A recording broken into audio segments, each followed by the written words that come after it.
Before we begin, listener, remember to gently tap, like, and subscribe so you won't miss the next story. Tonight, I'll take you through the quiet halls where the walls still breathe, where every sound means something, even when no one's there to make it. 5 stories, each one a whisper left behind by those who never truly left. So, turn down the lights, lie still, and listen carefully, because some sounds don't stop when you wake up. Story 1. The morning voices inside the field hospital, Kuchi District, 1969. Kuchi, 1969. The monsoon had just shifted. The rain stopped, but the air inside our field hospital tent stayed heavy, thick with the smell of iodine, mud, and something older that clung to the canvas like a stain time couldn't wash out. I'd been posted there only 3 nights, assigned to monitor the wounded during the quietest hours, when even the jungle seemed to hold its breath. By midnight, every man on the cots had already slipped into the gray stillness between sleep and unconsciousness, some deeper than others. None awake, none speaking. So when I first heard it, I thought the sound belonged to the wind. A thin, trembling sob, barely a breath. Then another. Low, strained the way someone cries when they're trying not to disturb the person lying beside them. But there was no one beside them. Only rows of bodies wrapped in faded blankets, some rising with shallow breaths, some not rising at all. I stepped deeper between the cots, lantern in hand. The crying grew clearer, not loud, not frantic, just mourning. For a long moment, I stood perfectly still, lantern held close to my chest, its warm circle of light barely touching the edges of the unused cot. The canvas rustled faintly overhead, but the air inside the tent felt too dense, too unmoving for the sound to belong to wind. The crying continued soft, wavering, fragile.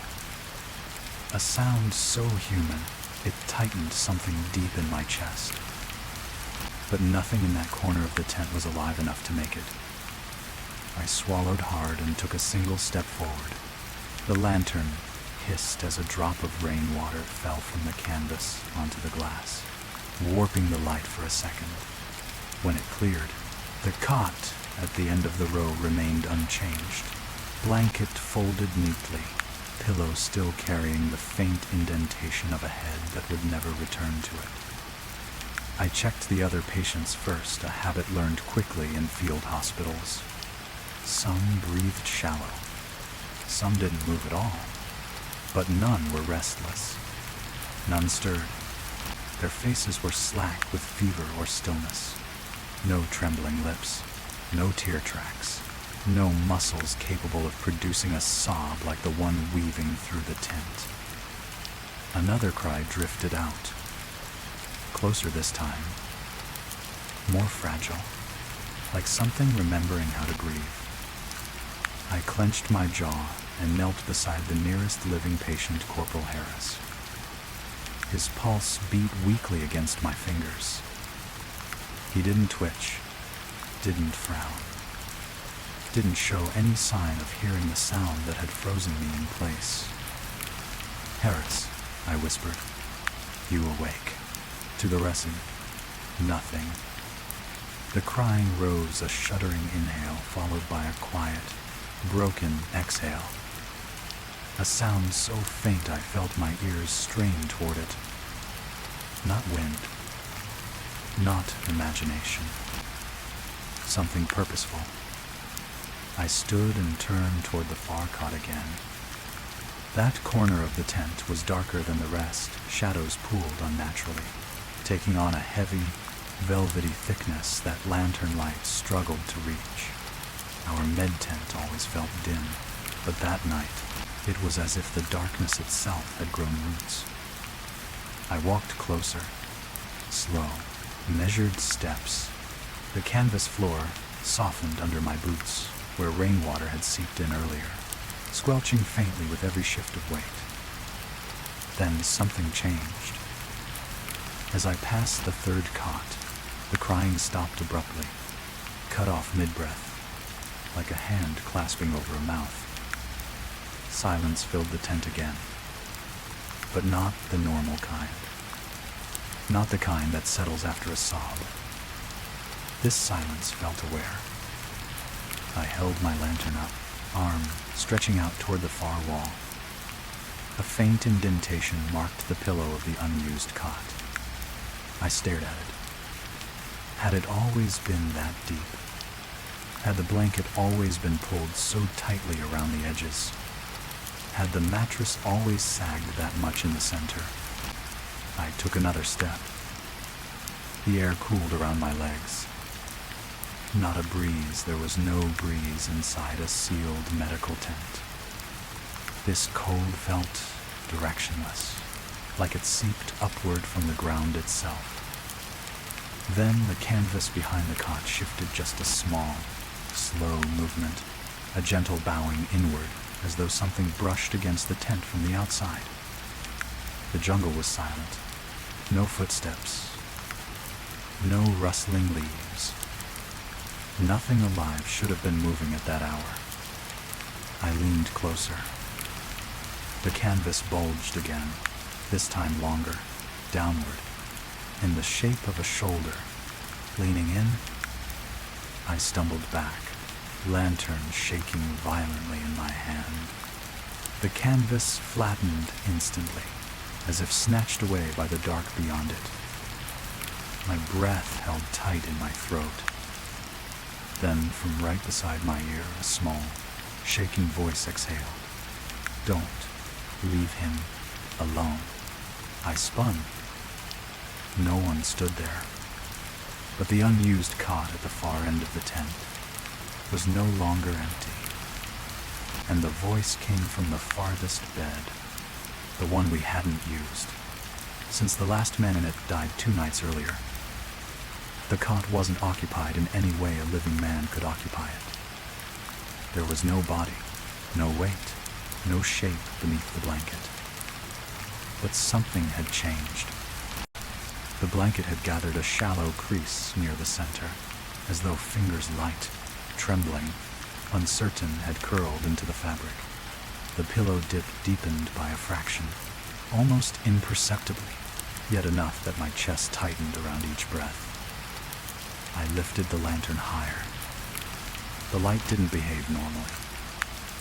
Instead of pushing the shadows away, it seemed to sink into them, swallowed centimeter by centimeter as I moved closer to the cot. The brightness dimmed around the edges, thinning into a pale halo that made everything look further than it truly was. Then the sound returned. Not crying. Not exactly. A faint, wet gulp, someone swallowing back tears. Then a small, choked inhale, as if whoever lay on that cot were trying to control himself. I took a half step back. Who's there? To do. The tent canvas behind me shivered, though no wind touched it. Another breath, this one strained, trembling, broken at the edges the way a wounded man sounds when pain hits too suddenly for his body to brace. It hurts. The voice came from the direction of the cot, but the blanket stayed perfectly still. No movement. No rise or fall of breath. Just the voice. Raw. Quiet. Deeply human. And completely impossible. I felt sweat prick down my spine. The air thickened suddenly, carrying the faint metallic smell of dried blood and saline, the scent that clings to field hospitals when too many men have passed through in too short a time. Then came a new sound. Tap. A single, soft tap on the metal frame of the cot. Then again. Tap, tap. Knuckles. Weak ones. Testing the edge of the bed they once lay on. My throat tightened. Another tap followed, but this time from the cot next to it. Then from the one beside that. And another. A chain of soft, fragile knocks moved down the row of empty frames like a ripple of awareness sweeping through the dead space of the tent. I stepped backward instinctively, lantern held high, but the shadows clung to the light as though feeding on it. Then breathing started. Slow, staggered breathing rising from multiple directions at once, shallow inhales, wet exhales, the distinctive rasp of wounded lungs. But none of the bodies on the cots were conscious. None of the ones capable of breathing were awake. And the ones who could not breathe anymore, they were very still. I whispered, "Stop. Please stop." After the breaths grew louder. A soft wheeze from the corner. A desperate inhalation from somewhere behind me. A rattling breath, the unmistakable death rattle from the far side of the tent. Too many sounds for the number of living men we had. Too many voices for the number of dead. I forced myself to turn in a slow circle, lantern casting its trembling glow over every cot. The living did not stir. The dead did not rise. But the breaths continued. All of them painfully quiet, painfully human, painfully familiar. Then, as if summoned by the accumulating noise, the canvas wall near the unused cot bowed inward again. Not from wind, not from weight, from movement. A slow, dragging movement that pressed the shape of a shoulder, then a back, then a head, pushing gently against the fabric as if trying to lean through it. The breaths in the room synced, every inhale hitting the same moment, every exhale trembling in the same rhythm, all aligned with the tempo of that single unseen figure pressing against the canvas. My heartbeat stuttered. And then, very softly, the pressed-in head shape turned, as though looking at me through the tent wall. The crying resumed, soft, broken, defeated. "You didn't come back." The lantern flame shrank instantly, almost snuffed out. The shadow behind the canvas leaned harder, distorting the tent wall, pushing the fabric inward toward the cot. And as it pressed forward, the blanket on the bed tightened, pulled from the inside by invisible fingers. A whisper drifted through the tent, clearer than all before. I waited. "You said you'd come back for me." My breath froze. I had never met whoever slept in that cot. But the voice didn't sound like someone demanding recognition. It sounded like someone who already knew. The cot frame creaked. A weight settled on it, the kind only a human body could make. Then the air beside my ear moved, warm for a fraction of a second, and a trembling voice whispered, "Please, don't leave me alone again." I spun wildly. No one there. But the lantern's glow finally reached the cot, and now the blanket wasn't flat. It rose softly around the shape of a curled, trembling body. The blanket rose and fell with the slow, uneven rhythm of someone struggling for breath. Not steady. Not alive. Just enough movement to mimic the way a wounded chest lifts when clinging to the last thread of consciousness. I stood frozen, lantern trembling in my grip, every instinct pushing me backward, but every sense locked on that cot. I had seen dying men before, too many, but this was different. This wasn't the heaviness of a body fading. This was the memory of breathing, something repeating emotion no longer understood. The figure beneath the blanket shifted. A faint indentation pressed outward, a shoulder turning beneath cloth stiff with dried antiseptic. Then another, the slight outline of knees drawing closer to the chest in a fetal curl. "Who are you?" I whispered. My voice cracked like a dry twig. The breathing paused. So did the shape. For a heartbeat, the tent fell silent, except for the distant artillery rumbling soft and muffled through the earth. Then the blanket sank, slowly, as if whoever lay beneath it were trying to gather enough air to speak. "You were late." The voice drifted out from under the fabric, muffled, trembling. Not angry. Not accusatory. Devastated. I took an involuntary step forward. Late. For what? Class. The blanket twitched. A hand-shaped bulge pressed weakly against the inside palm outward. Fingers splayed, as though reaching toward the edge of the cot, but unable to push through. I called and called. My stomach twisted. "I wasn't here," I whispered, throat tightening. "I don't know who." The hand pressed harder. The lantern flickered. "You left me." Pain radiated through those broken syllables, not physical pain, but the kind of sorrow that carves itself into bone. "I'm sorry," I breathed, stepping closer, despite every nerve screaming at me to stop.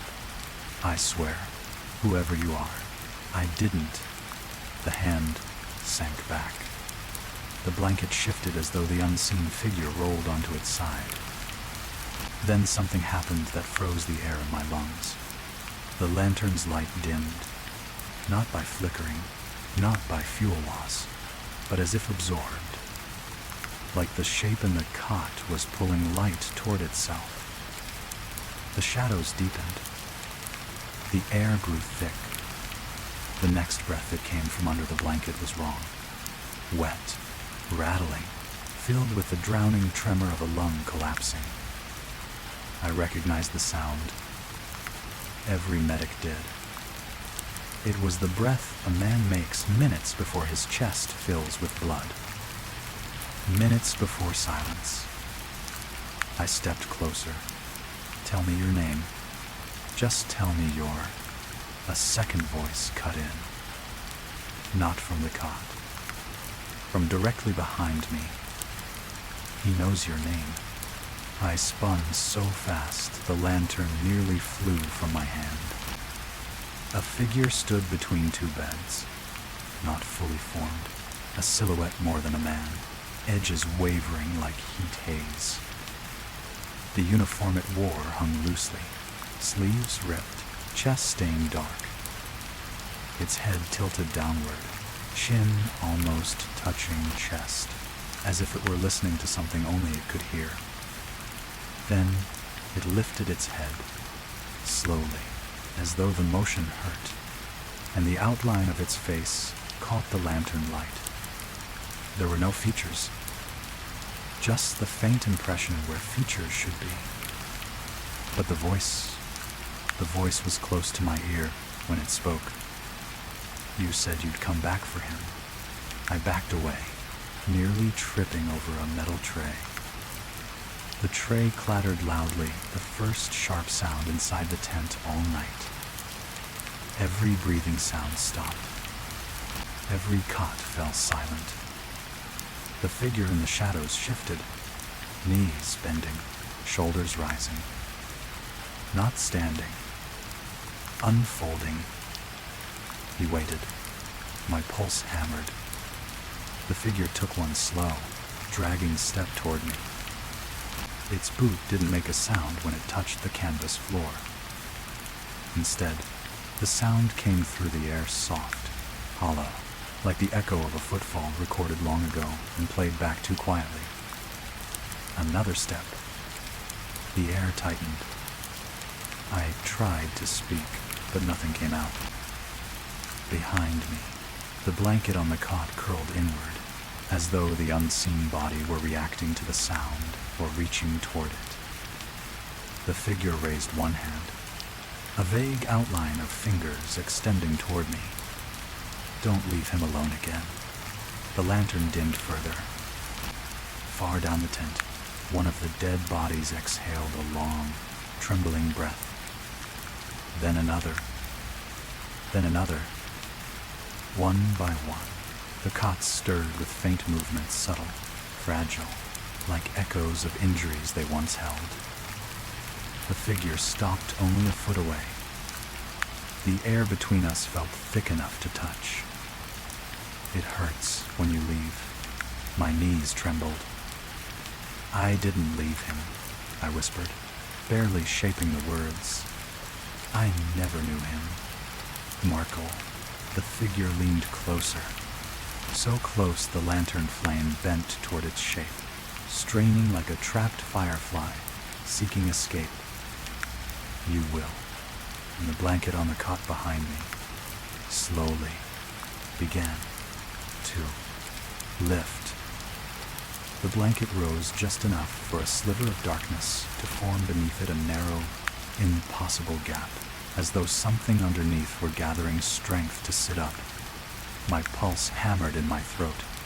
Instinct pushed me backward, but the presence in the tent pressed inward from all sides, leaving me with nowhere to move except a single, desperate step away from the cot.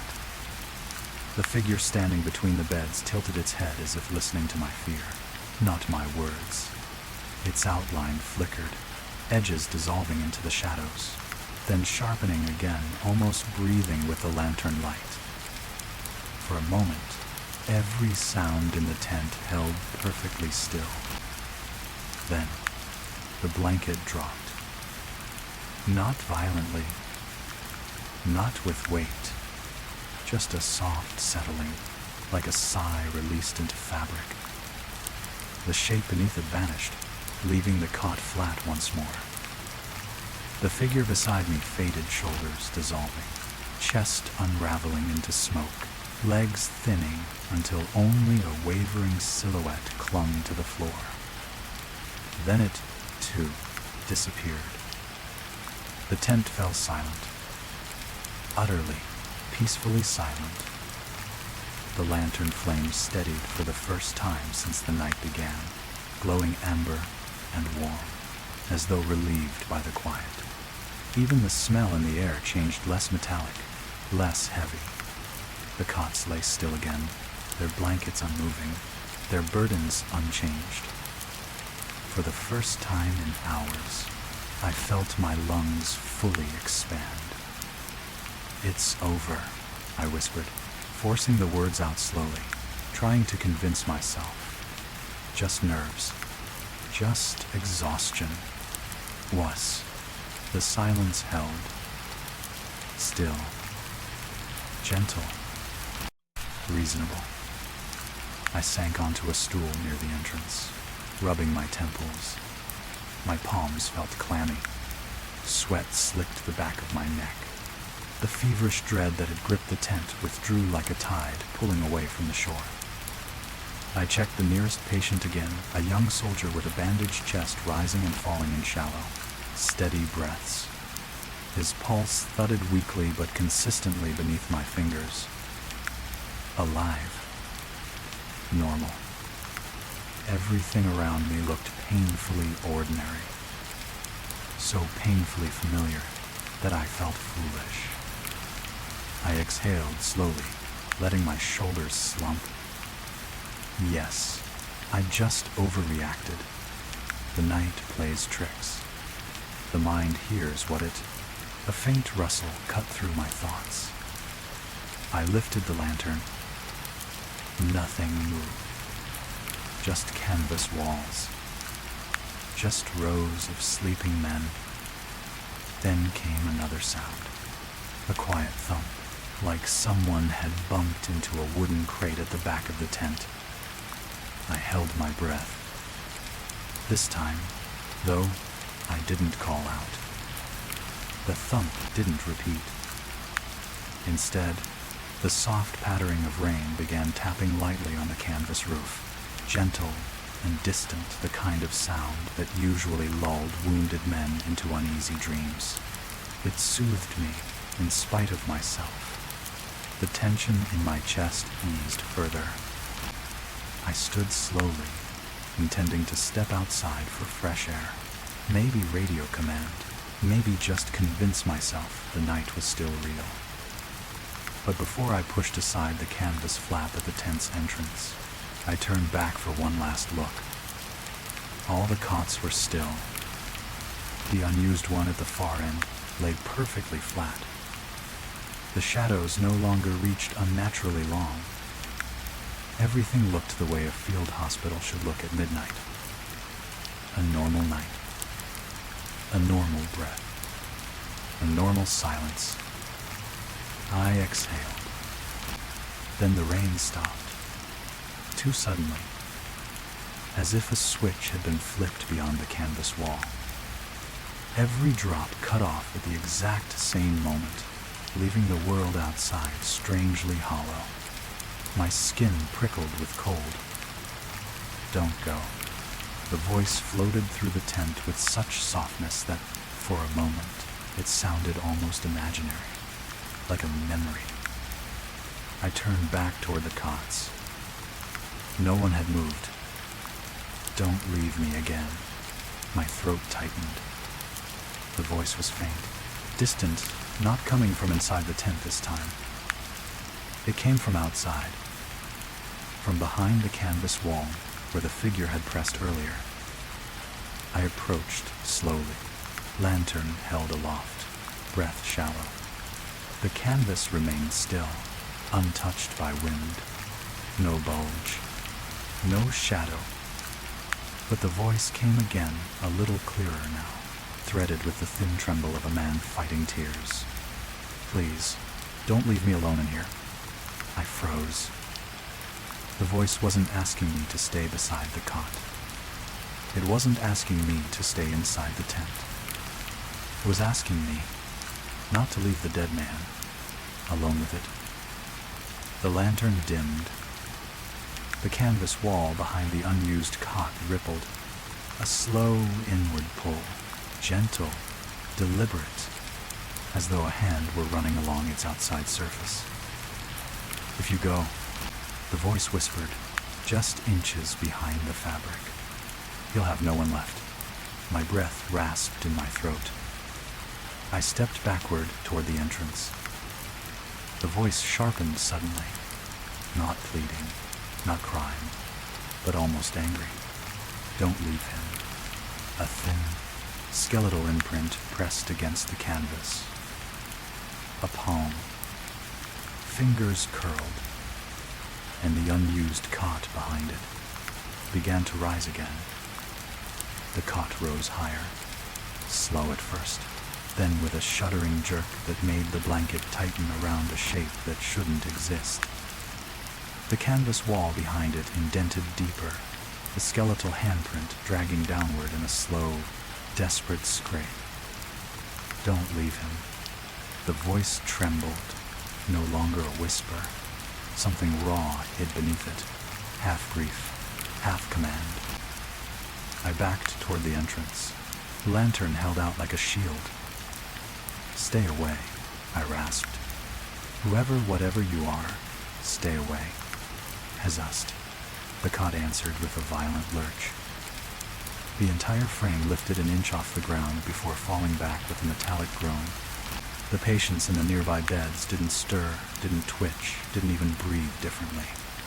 It was as if the sound didn't exist for them. Only for me. A second skeletal imprint pressed against the canvas beside the first. A forearm, thin and twisted, pushing inward as though trying to crawl through the fabric. He waited. The voice fractured on the last word. He waited, and you didn't come. I don't know him. To where? The words burst out sharper than I meant them to. I've never seen him. I wasn't even here. The canvas bowed violently, the shape behind it ramming against the wall with a wet, meaty sound. Then all at once, the lantern in my hand flickered. Once, twice, then died. Darkness swallowed the tent. Not normal darkness. Thick, living, settling around me like damp cloth wrapped around my face. I stumbled backward, pulse rattling in my skull. My knees hit a crate, and I nearly fell. Somewhere in the dark, the cot groaned again, followed by a long, rattling exhale that did not come from a living throat. Then, soft footsteps. Not on the floor. Not from the ground. The footsteps came from above. I tilted my head upward just as a faint outline, a body-shaped shadow, pressed down against the canvas roof, sliding slowly across it like something crawling on all fours. The footsteps dragged. Bony. Wet. Each movement produced a soft, pained whimper. The weight sagged the roof inches from my face. Don't leave me. I staggered toward the tent flap, hands searching blindly for the opening. My fingers brushed canvas, but the flap didn't move. Something on the other side pressed back. A palm. A forehead. A chest. As if a body stood flush against the entrance, blocking the way out. The weight leaned harder. I froze. Another breath, directly behind me, rasping, bubbling, close enough to feel the cold spreading down my spine. I turned. The cot was empty again, but the shape that had been lying on it was now standing, a thin outline of a soldier, or what was left of one, its height wrong, its posture slumped as though held up by invisible strings. It didn't walk. It glided toward me. Each time it shifted, the air warped like heat waves around rotting metal. You said you'd come back, the voice cracked. Please, don't let me die alone again. I wasn't here, as excremda. The words tore from my throat. The figure froze. Its head tilted, slow, curious, as though confused for the first time. Not you, to Vrasters. The voice softened, wounded, like a child who finally realized the man standing over him wasn't his father. Then why do you sound like him? Your gut test. My blood ran cold. I don't, I whispered. I don't. Two-hearted. Your voice. Your breath. To your steps. It drifted closer. The lanternless dark seemed to bend around its form. Exactly like his. I stumbled backward until my back hit the tent's support pole. The figure reached out, a trembling hand made of shadow and fracture lines. It brushed my sleeve. A shock ran through my arm, cold, wet, tinged with the metallic sting of blood that isn't fresh anymore. Images flashed behind my eyes. A soldier lying on that cot, chest torn open, begging for help, calling for someone who never came, listening to the rain drown out his voice. Waiting, waiting, waiting. I ripped my arm away. No, I gasped. No, those aren't my memories. They're not mine. A dull, the figure spasmed. A sudden, violent shudder that twisted its torso unnaturally. It clutched its own chest, fingers sinking into the shape as though probing a wound that wasn't really there. Help me. The voice was tiny now. Not supernatural. Not monstrous. Just heartbreakingly human. For half a moment, just half, I believed I could help. I stepped forward.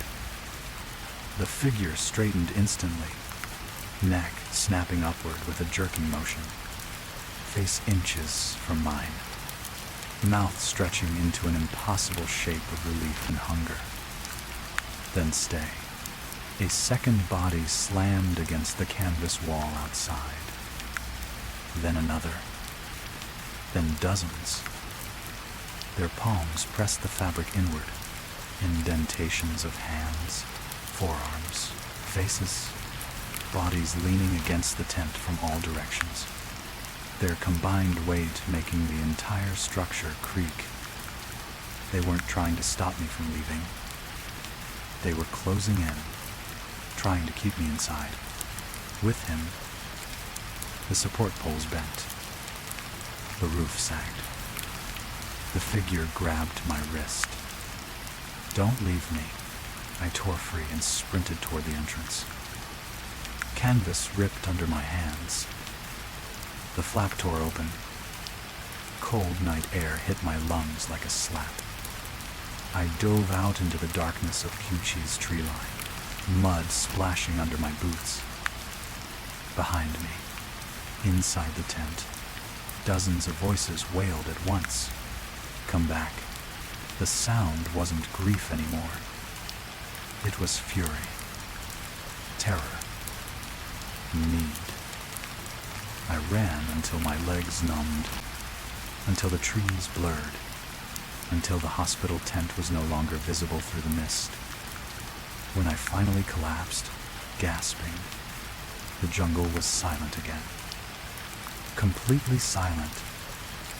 The first thing I saw when I looked back was a faint glow inside the field hospital tent, a lantern relit on its own. The second thing I saw was the canvas flap drifting open and closed softly, as if someone, many someones, were standing just behind it, waiting for me to return. And then, a voice carried through the darkness.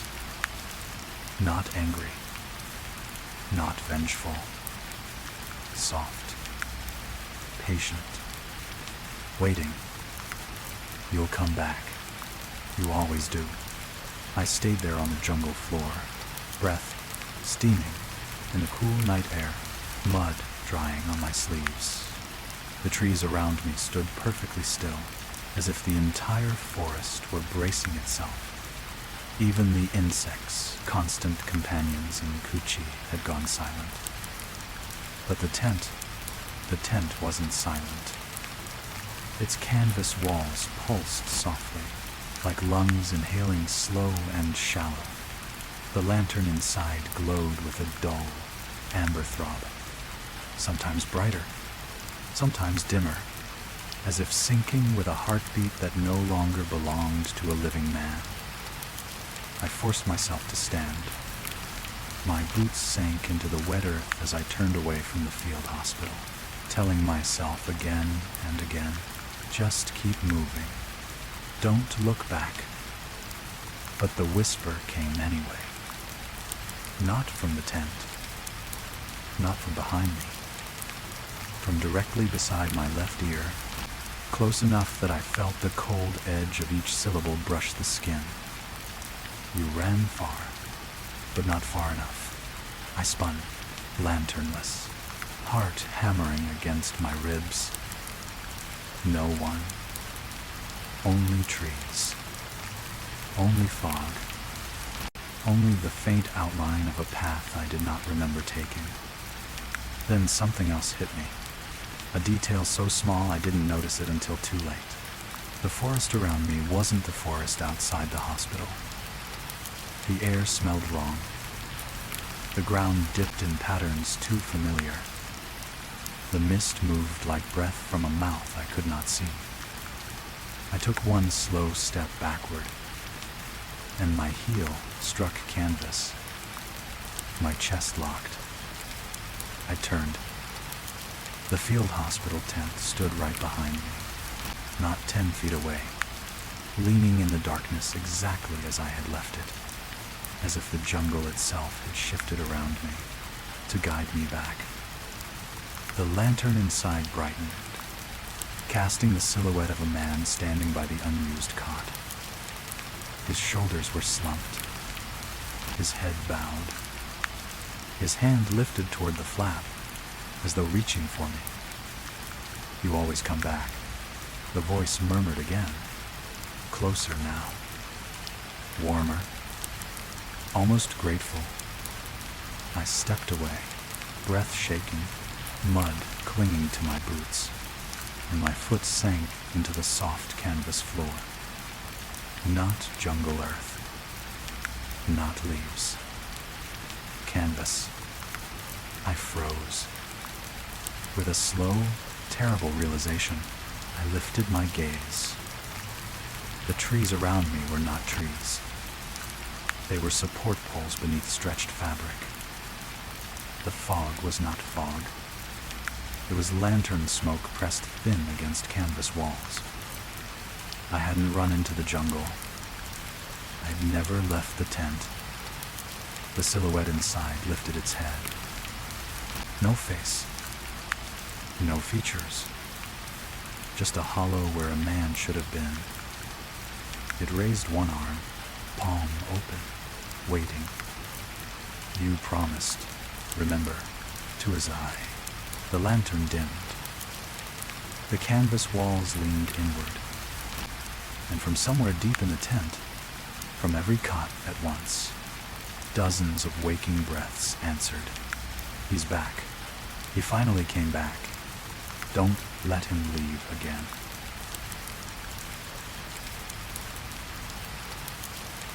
Story 2.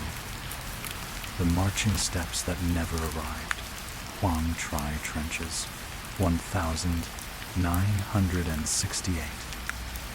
Quang Tri, 1968. The monsoon had turned our trench into a long, waterlogged scar across the jungle edge. I was on the midnight watch, the quietest hour, the kind where the rain falls in thin, steady lines that barely make a sound, yet fill the air with a weight that settles into your bones. Behind me, the rest of my unit slept in the dugout, wrapped in damp ponchos, rifles cradled loosely against their chests. Exhaustion had claimed them quickly. Alone, I stood with my back against the cold dirt wall, helmet dripping, listening to a jungle that felt more like a dark ocean than a forest. Nothing moved. Nothing breathed. Just rain and silence. Then the footsteps began. Heavy, wet, slow, marching in perfect rhythm. Not from the jungle, not from beyond the wire. They came along the trench itself, squeezing through the narrow path, sliding past the sleeping men without disturbing a single one of them, marching straight toward me, marching like a full squad. But I knew every man in my unit, and none of them were awake. The footsteps didn't grow louder at first. They grew clearer, as though the night itself were peeling back layers just for me, letting each sound land with deliberate weight. Squash. Drag. Squash. Drag. Boots sinking into rain-fed mud. Boots I recognized, the standard-issue soles every man in my platoon wore. The steps carried the same rhythm of our patrol drills, the same tired cadence of men who'd marched too far for too long. Only no one was marching. I tightened my grip on the rifle. The wet metal felt colder than it should, as if the temperature in the trench had dropped several degrees in a matter of seconds. My breath misted in front of me barely, but enough to notice. The rain no longer masked the world. It muffled it, smothered it. Nothing lived in that silence except the steps. I leaned forward, peering down the length of the trench. Moonlight rarely cut through Quang Tri's storms, but tonight even the faint glow was swallowed by the mist creeping along the ground. It curled like smoke around the boards and sandbags, rolling low, hugging the dirt as though following the invisible weight that pressed into it. The steps drew closer, still in perfect formation. Still too many for the number of men who were actually alive in this sector. I turned back toward the dugout, hoping someone would stir. But the men were dead asleep, bodies slack, heads tilted at odd angles, as if held by a deeper, heavier exhaustion than I'd ever seen. None of them reacted. Not even Corporal Abrams, who woke at the sound of a falling leaf. The steps changed. A slight hitch. A quieter thump. A dragging sound like something heavy trailing behind one of the walkers. Wounded men. A stretcher. A casualty being hauled through the mud. But that made no sense. Any patrol bringing in wounded would shout for a medic, signal, flash a lamp, anything. Dead silence was never a good sign in a war zone. I raised my rifle, barrel trembling slightly. "Identify yourselves," I called out, voice low but steady. The steps did not stop. They did not quicken. They simply continued their slow, mechanical rhythm, marching straight toward my section of the trench, as if the order had been given long before any of us were born. "Friendly unit," to a second. My voice cracked with the question. No response. Just the wet cadence of unseen boots pounding closer, each one landing in sync, as if driven by a single will. The mist parted around their path, not dispersed, not cut-parted, flowing aside like something moving through it without disturbing the air. A cold shiver threaded down my spine. For the first time, I stepped back. Just one pace. But the sound reacted. It paused. All at once. Every footfall in perfect unison. A silence so sudden, so absolute, it rang in my ears. My heartbeat felt too loud. My lungs too shallow. The rain too thin. Slowly, carefully, I lifted my rifle to eye level. The mist ahead thickened, coiling tighter, forming the faint outline of a narrow corridor, as if the night wanted me to see the very path the invisible squad had taken. Then, from the darkness ahead, something shifted. Not a shape, not a man. Just the mud. Soft ridges rising. Faint depressions forming. One after another, spaced perfectly like footprints. Not old ones. Not washed out. Fresh. Forming right in front of me. Still warm enough for steam to rise from them. And then I heard the whisper. Not a voice. Not breath. Just a thin thread of sound weaving through the trench wall beside my ear. "We've been marching a long time. Soldier, don't make us march alone." The whisper thinned into the soaked air, too soft to echo, too close to dismiss. I kept the rifle raised, my fingers stiff on the trigger. The footprints ahead of me deepened not by weight, but as if something invisible slowly settled its full mass into each step. Then the rhythm began again. Not marching this time. Breathing. Shallow, heavy inhalations scattered along the trench's narrow path. In front of me. Behind me. Above me. Within the mist itself. Each breath sounded like it fought through waterlogged lungs. I swallowed hard, forcing air into my chest. "Identify yourselves." I tried again, quieter now. Not a threat, more a plea for this to make sense. Nothing answered in words. But the trench did. The ground shuddered under my boots. A soft vibration like boots striking the earth in perfect sync, a formation tightening its ranks. The wooden planks lining the trench wall creaked one after another, moving with unseen weight passing along them. The sound crawled beneath my skin. Thump. Drag. Thump. Drag. Closer. Much closer.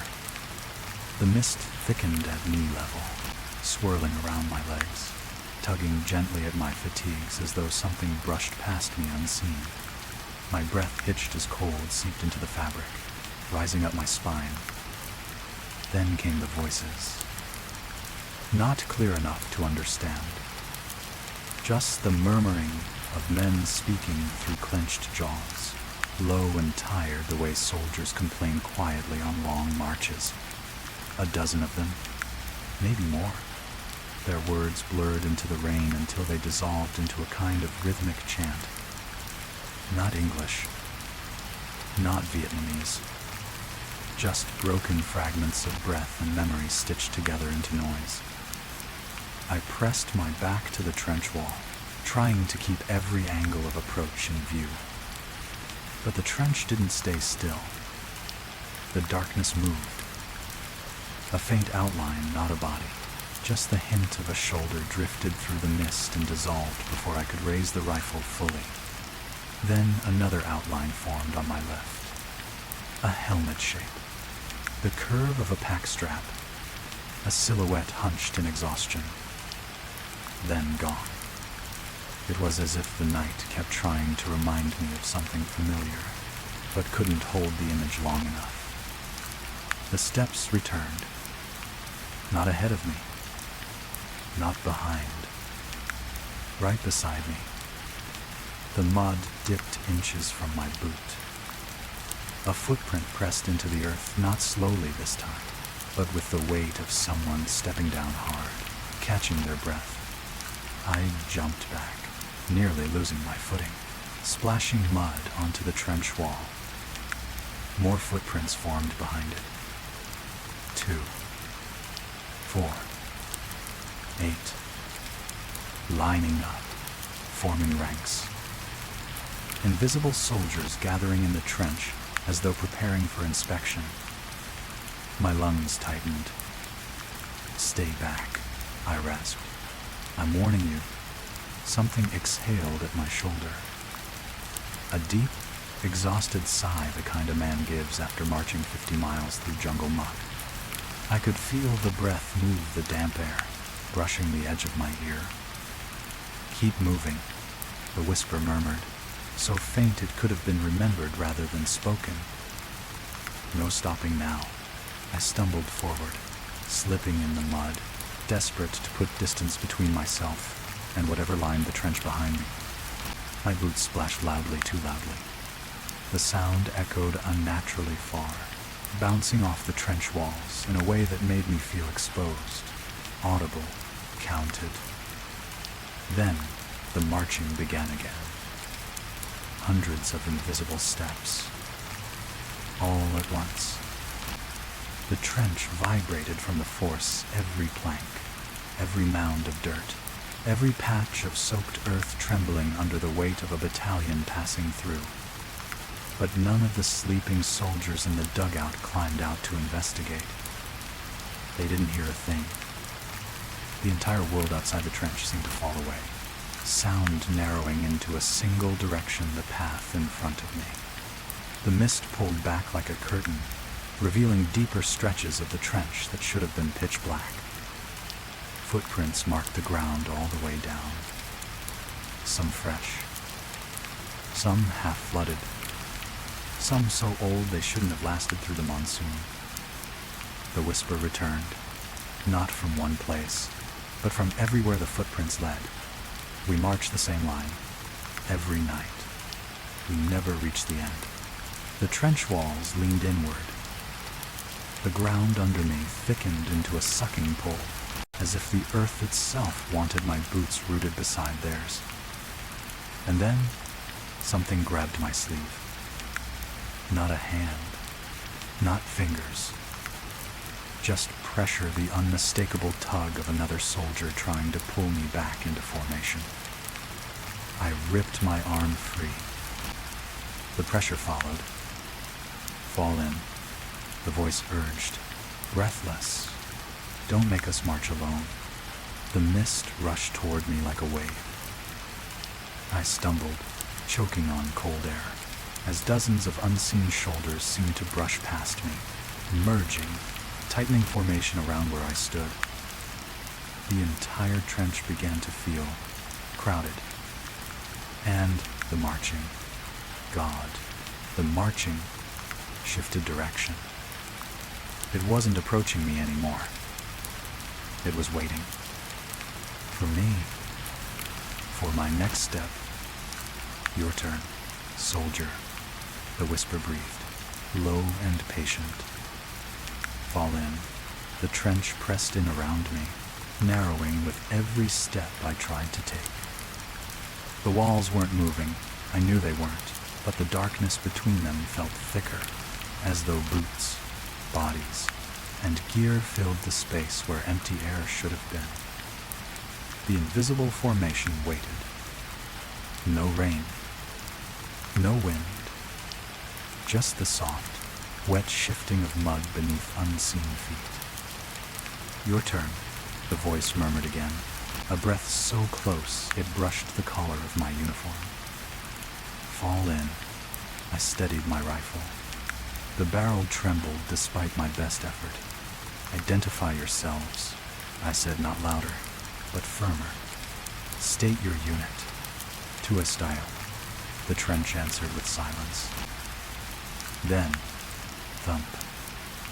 A single step, heavy, directly in front of me. Thump. Another, slightly to the right. Thump. A third, behind me. The formation was circling. My chest tightened. I spun, mud splashing against my fatigues, searching the dark for even a hint of a figure, a helmet, a sleeve, the glint of metal. Nothing appeared. Nothing touched the light. But the steps grew clearer, more confident, no longer dragging with exhaustion. It was as if the footsteps had remembered what bodies felt like. I raised the lantern and swept it through the mist. The beam caught nothing, yet the shadows along the trench wall bent inward, distorting as though shapes were passing between the lantern and the clay. Each distortion lasted only a second, barely enough for my eyes to register the outline of a man, a shoulder, a boot, a curved helmet profile before it dissolved back into darkness. Stay away, I breathed, backing up. Do you hear me? Stay. A hand clamped onto my upper arm. Not flesh, not bone. A cold weight as if the air had thickened, pressing inward with the shape of fingers. I jerked violently, slamming my elbow backward, swinging the rifle up. The pressure vanished instantly. The trench behind me filled with rushing breaths, dozens of them pulling air at the same moment, as if startled. Then came the whisper, shaky and low, spoken by one voice or many sharing the same mouth. Don't break formation. My pulse pounded so hard it blurred my thoughts. I'm not part of your formation, I forced out. You're not real. You're. A helmet-shaped shadow leaned out of the mist inches from my face. I stumbled back, boots sliding. The shadow flickered. Not quite a man, but the memory of one. Missing edges, blurred movement, posture bent under the weight of a pack no longer there. It twitched violently, snapping from crouch to standing in a single unnatural jolt, as if the night had rewound it too fast. Then it leaned toward me. Don't leave the line. Private. My breath stalled. It knew my rank. It knew my place. It knew me. How? How do you know? A burst of movement sliced through the trench. Not footsteps. Not voices. Wind. Wind that shouldn't exist at the bottom of a trench during monsoon season. It rushed past me, carrying the cold scent of soaked canvas, old sweat, and blood long dried into the earth. The mist swirled upward in a spiral, sucked into the air as if forming around lifting bodies, rising shapes. The shadows grew taller, thinner, stretched. Then every footprint in front of me filled, smoothly, perfectly, as if invisible boots stepped down together. Thump. The sound shook my ribs. The formation marched forward, right at me. Stop, I barked. I'll fire, I swear I'll. The steps halted in perfect unison. Silence collapsed over the trench. Then a voice spoke from the center of the formation, soft at first, but deepening into something hollow and exhausted. We walked this line until the night buried us. Something leaned over my shoulder. A second voice, hoarse, wet, whispered directly into my ear. Don't let the mud swallow you alone. I staggered forward, not by choice, but because something pushed my back. A steady, guiding pressure, like a hand between my shoulder blades. I swung the lantern wildly and stumbled away, boots slipping. The flame swayed dangerously, dimming as mist curled thick around the glass. The formation followed. Not fast, not aggressive, just following, matching my pace step for step. Every time I moved, the trench behind me filled with wet, dragging boots, as if the space I'd just left had become part of their route, as if I was walking ahead of them on a path laid long before I'd ever arrived. No, I whispered. I'm not part of this. I wasn't here. I didn't walk this line with a grip wrapped around my wrist. Cold. Firm. Pulling. Walk with us. I yanked my arm back with every ounce of strength left in me. The lantern slipped, and I caught it just before it hit the mud. When I looked up, there were faces. Not fully formed. Not whole. But impressions pressed into the mist. Empty eye sockets. Cheekbones collapsing inward. Jawlines twisted into expressions that were once human. One leaned close enough that its breath heavy, waterlogged, fogged the lantern glass. March. Another exhaled. With a third, voice breaking. Your brothers. The trench behind me erupted in dozens of synchronized steps. And for the first time, I heard a new sound beneath them. A dragging weight. Something long, scraping through the mud. Something they were pulling with them. Don't leave us behind again. I don't remember deciding to move. My body simply reacted, stumbling backward through the narrow trench. Lantern clutched against my chest. Mud sucking at my boots like hands rising from the ground. The faces in the mist didn't follow immediately. They hovered, half-formed, hanging in the shifting dark, like memories trapped in the wrong place. Their sockets remained fixed on me, their outlines trembling with every breath of invisible lungs. Then, the footsteps stopped. All of them. Every last one.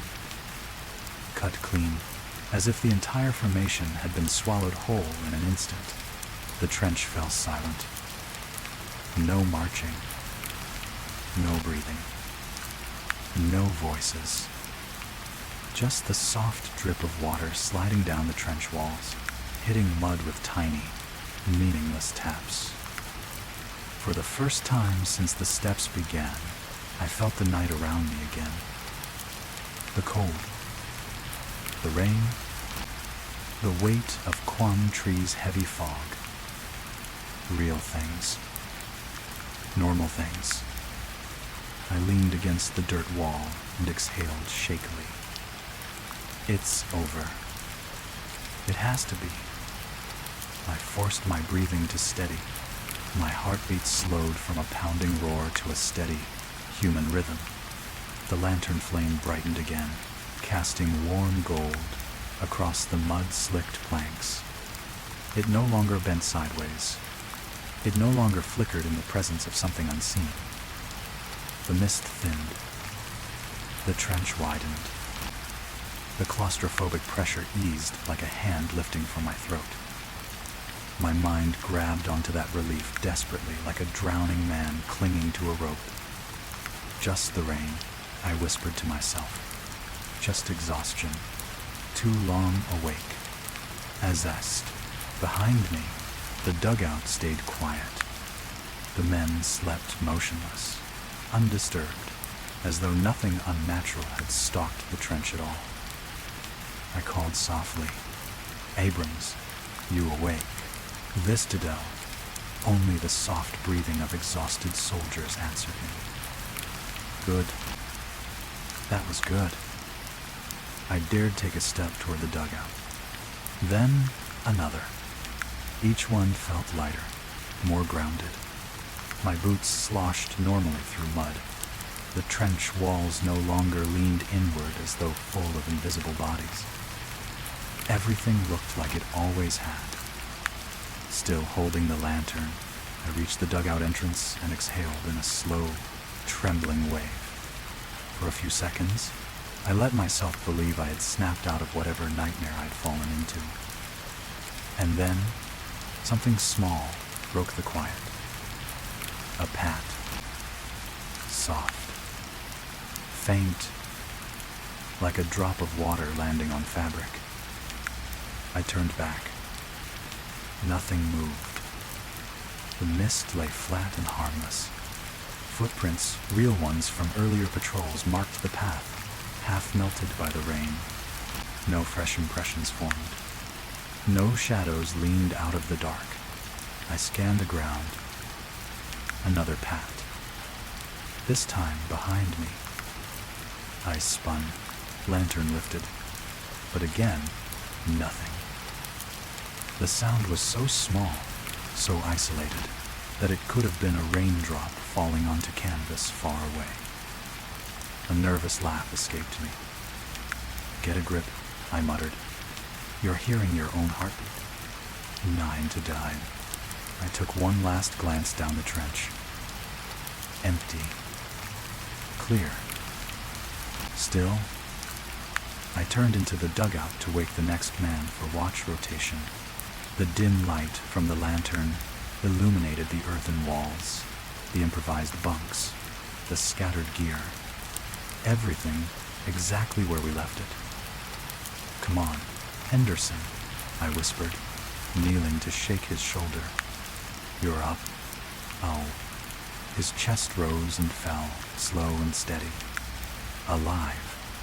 Deep asleep. I nudged him again. Then I froze. Pat. The sound came again. Not from the trench. Not from behind me. From Henderson's boot. I lifted the lantern. The toe of his boot was sinking, ever so slightly, into the mud on the dugout floor, like weight had pressed onto it. But Henderson was still. Another pat echoed faintly. I raised the light higher. His other boot twitched. Just once. Not a spasm. Not a dream motion. A twitch that matched the precise rhythm of marching steps. Squash. Drag. Squash. Drag. "No," I whispered. "No, no, no," all at once. The air inside the dugout thickened dense enough that I felt it push against my chest. The lantern flame shrunk to a trembling bead of light, as if something were drawing breath inches from it. Henderson's legs shifted under his blanket, Then the next bunk, then the next. Not violently, not like waking men, like legs falling into step. In formation. Stop, I whispered. Stop. He's sevender. But the movement spread. Every sleeping set of boots in the dugout began sliding softly against the mud, aligning in perfect rhythm. Squash. Drag. Squash. Drag. 20 sets of legs marching in place while their bodies slept without stirring. I stumbled backward toward the trench entrance. The moment my boot crossed the threshold, all the footsteps outside started again. Not approaching, waiting, aligned. The cold breath of invisible soldiers pressed against my back. Fall in, they murmured, not ordering, not asking, but reminding, as if they had always known, this moment would come. The night tightened around me the moment I stepped out of the dugout. Not with wind, there was none. Not with rain, it had stopped without warning. But with the weight of expectation, the invisible formation waited. I could feel them. Not see them, not yet, but feel the pressure of bodies lining both sides of the trench, the dense silence of men standing at attention. The mud at my feet rippled. Once, twice. Then every footprint I had seen earlier, the ones that formed out of nothing, sank deeper, as though boots settled into them. The formation braced. Fall in. A dozen voices whispered together, the syllables trembling with exhaustion rather than anger. Your line continues here. I backed away, boots sliding through muck. The lantern flickered wildly, flame bending toward the unseen ranks as if pulled by the breath of 100 tired lungs. No, I choked out. I'm not part of you. I wasn't here. I didn't march with. A step pounded the ground. Thump. The entire trench shuddered. Boards creaked. Mud sloshed. The air vibrated in my chest. Another. Thump. Invisible weight moved forward not one body, but many their boots forcing the earth to remember the pressure. Then, a third. But this one landed right behind me. I spun. The mist curled backward, revealing nothing, yet the mud was freshly indented, still sinking. I stumbled toward the far end of the trench, desperate for open ground, for jungle, for anything other than this narrow corridor the dead had claimed. But the trench closed in. Not physically, the walls didn't move, but the darkness grew denser, the mist filling the trench from both ends, like hands pushing me to the center. Don't leave us again. A voice pleaded near my shoulder. Don't break the line. Not this time. Something brushed my arm. Fingers. Cold as the bottom of a river, curling gently around my sleeve. Not gripping. Not pulling. Just asking. I ripped away, falling backward into the mud. The lantern slipped from my hand and landed upright beside me, somehow still burning. Footprints formed around it, circling, closing in. Soft breathing rose from all directions like steam rising from damp earth. I scrambled backward until my shoulders hit the wall of the trench. My pulse hammered so violently that I tasted metal. This isn't real, I whispered through clenched teeth. This isn't. A figure stepped out of the mist. Not a man. Not fully a shape. Just a hollow, a darker patch of darkness, wearing the faint outline of an American helmet and a flak vest. The mist clung to its silhouette like strips of torn cloth.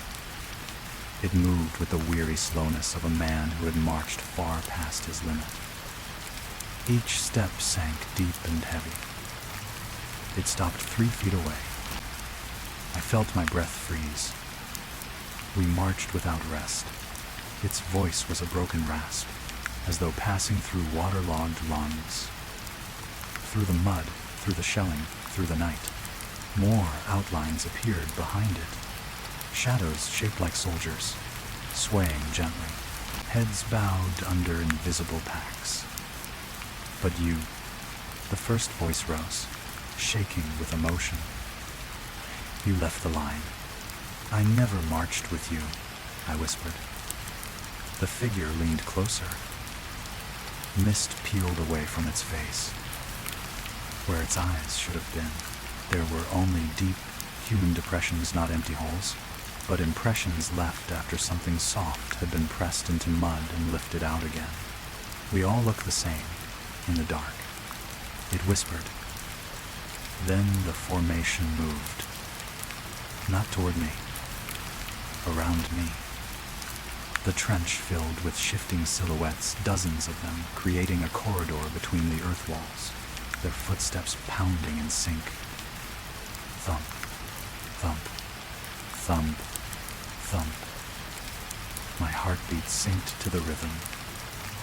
I felt the pressure of bodies on either side of me, shoulders brushing my arms, gear scraping against my sleeves, helmets bumping gently as the dead took their places.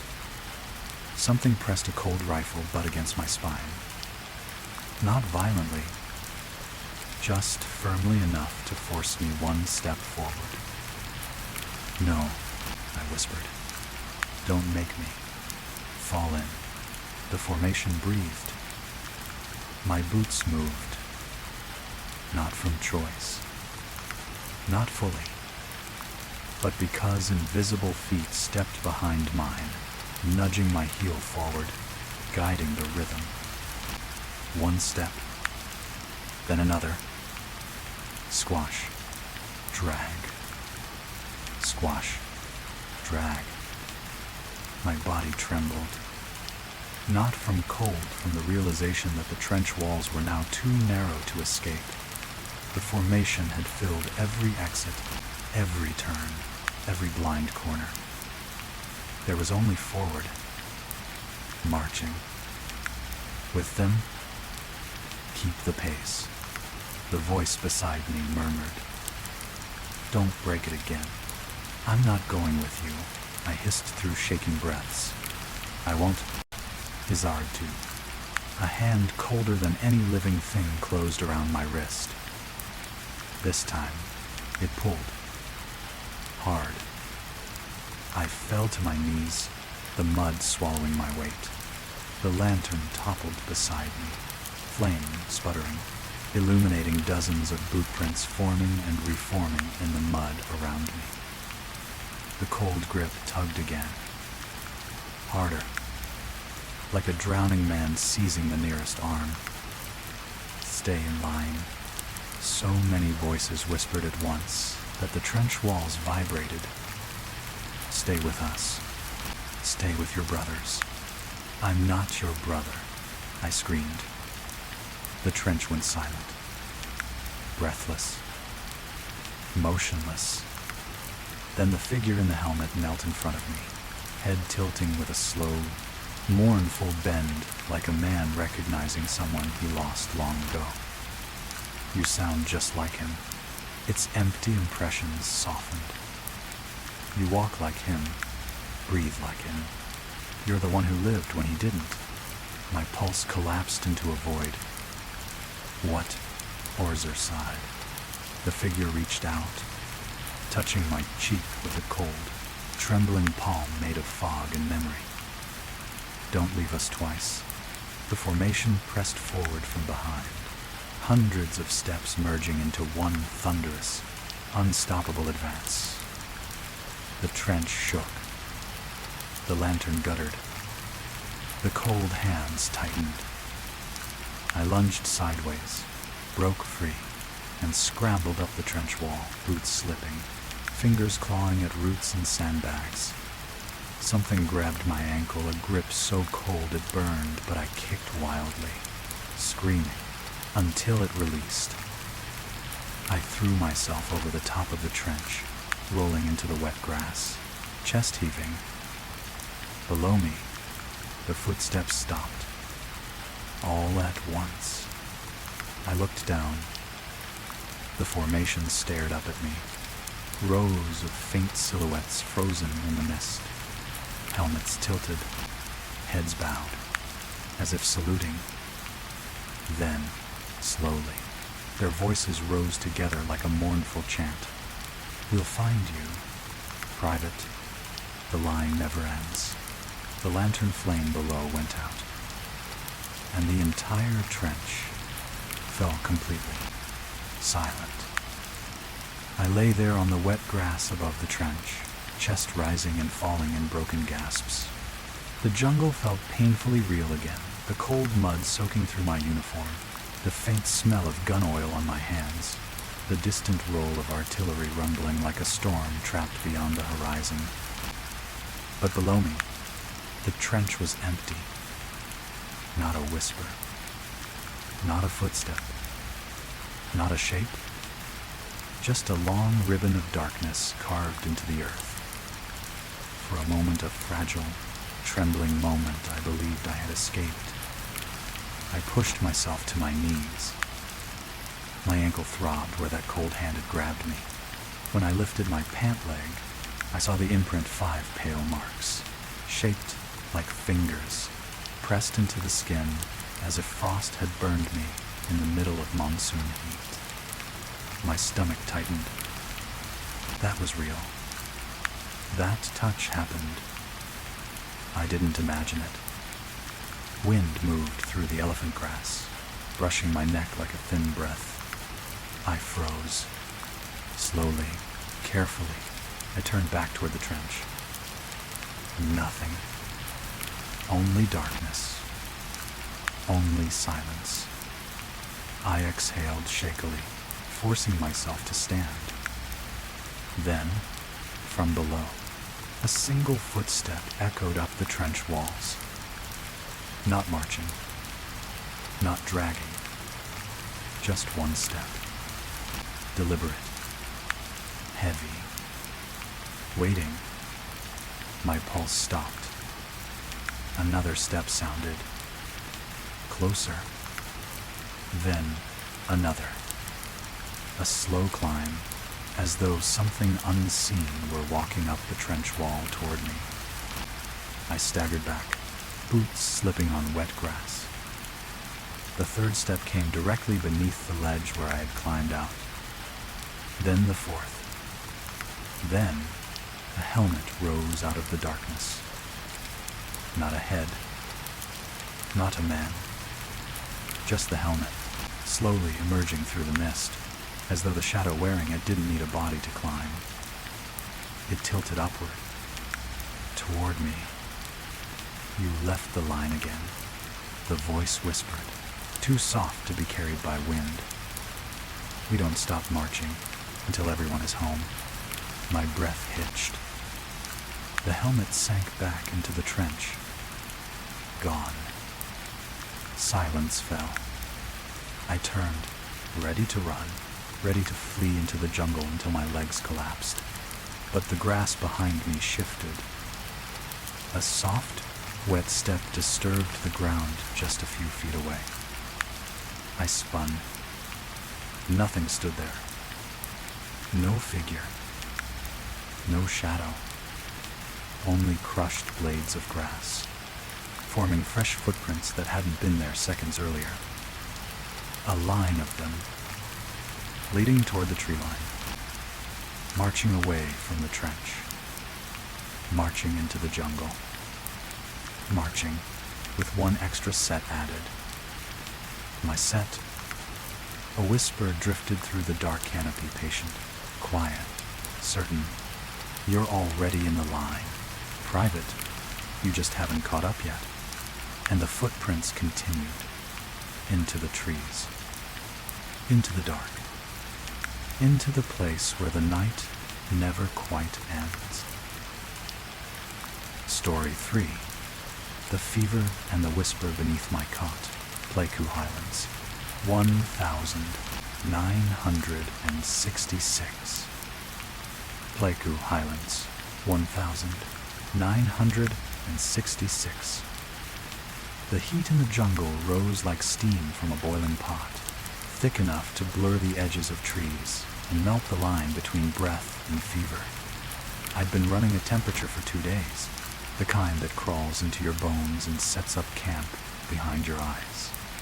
By dusk, the medic ordered me to lie down inside a canvas hut we used as a temporary rest shelter, a place barely large enough for 4 cots and a lantern that never stayed bright for long. I remember lowering myself into the cot, the canvas sagging under my weight, my fingertips tingling with the strange lightness that comes just before fever steals your sense of balance. Sweat gathered under my collar. The jungle hummed in slow waves outside, insects droning like a distant engine. My heartbeat thudded in my ears.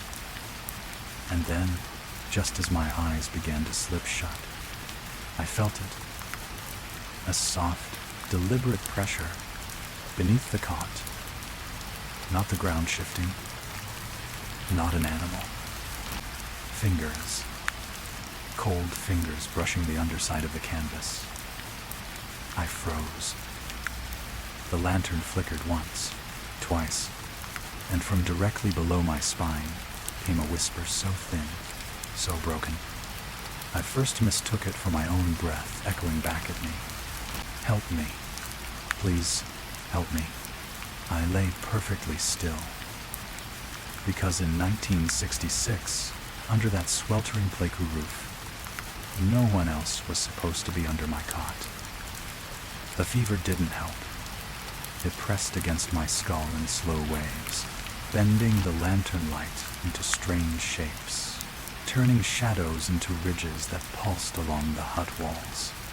My uniform clung to my skin like wet paper. Every breath felt too warm, too thick, as if the air itself had gone stale. But even with my vision wavering, even with my pulse thudding offbeat in my ears, I knew the sensation under the cot wasn't imagined. It was directional, real, focused. A second brush came firmer this time, the kind of touch a weak hand might make when searching blindly for something above it. The cot dipped just a fraction beneath my lower back. Canvas whispered against wood. I held my breath. Please. The voice drifted up again, airy, fragile, almost too faint to hear. Don't leave. I gripped the edge of the cot so hard my knuckles ached, trying to push myself upright. A dizzy wave hit me, sending my vision spinning into white static. When it cleared, the hut remained empty except for my cot, 3 vacant ones, and the lantern sputtering in the corner. No one was beneath the beds. No shadow. No gear. No wounded man crawling for help. But the whisper had come from directly underneath me. I forced myself sideways, planting a shaking forearm against the cot frame, lowering my head toward the ground. The floor was packed clay-familiar red Pleiku earth, cracked into uneven plates by weeks of heat. Nothing could hide under it. Nothing could shift beneath it. I waited. The fever hummed in my teeth. Then, tap. A soft knock against the underside of the wooden cot slats. Right beneath my ear. I jerked upright, nearly overturning the cot. Sweat poured down my neck, cold, despite the burning fever. My breath came in thin stabs. No, I whispered. No one's here. No one's. A second tap answered, impatient. Then a dragging sound like fingers trailing along the wooden frame beneath me, tracing its length in slow, trembling strokes. I shut my eyes, swallowed hard, forced words through a tightening throat. If you're real, speak up. Our silence. The lantern buzzed, flared, dimmed. Dust motes drifted like falling ash. Then, I'm stuck. The whisper rose again, barely more than air moving through clenched teeth. I'm down here. The fever lurched inside my skull. My breath thinned. The cot swayed gently beneath me, not from wind, not from my movement, from something shifting underneath. I slid my legs over the side, boots scraping the dirt floor.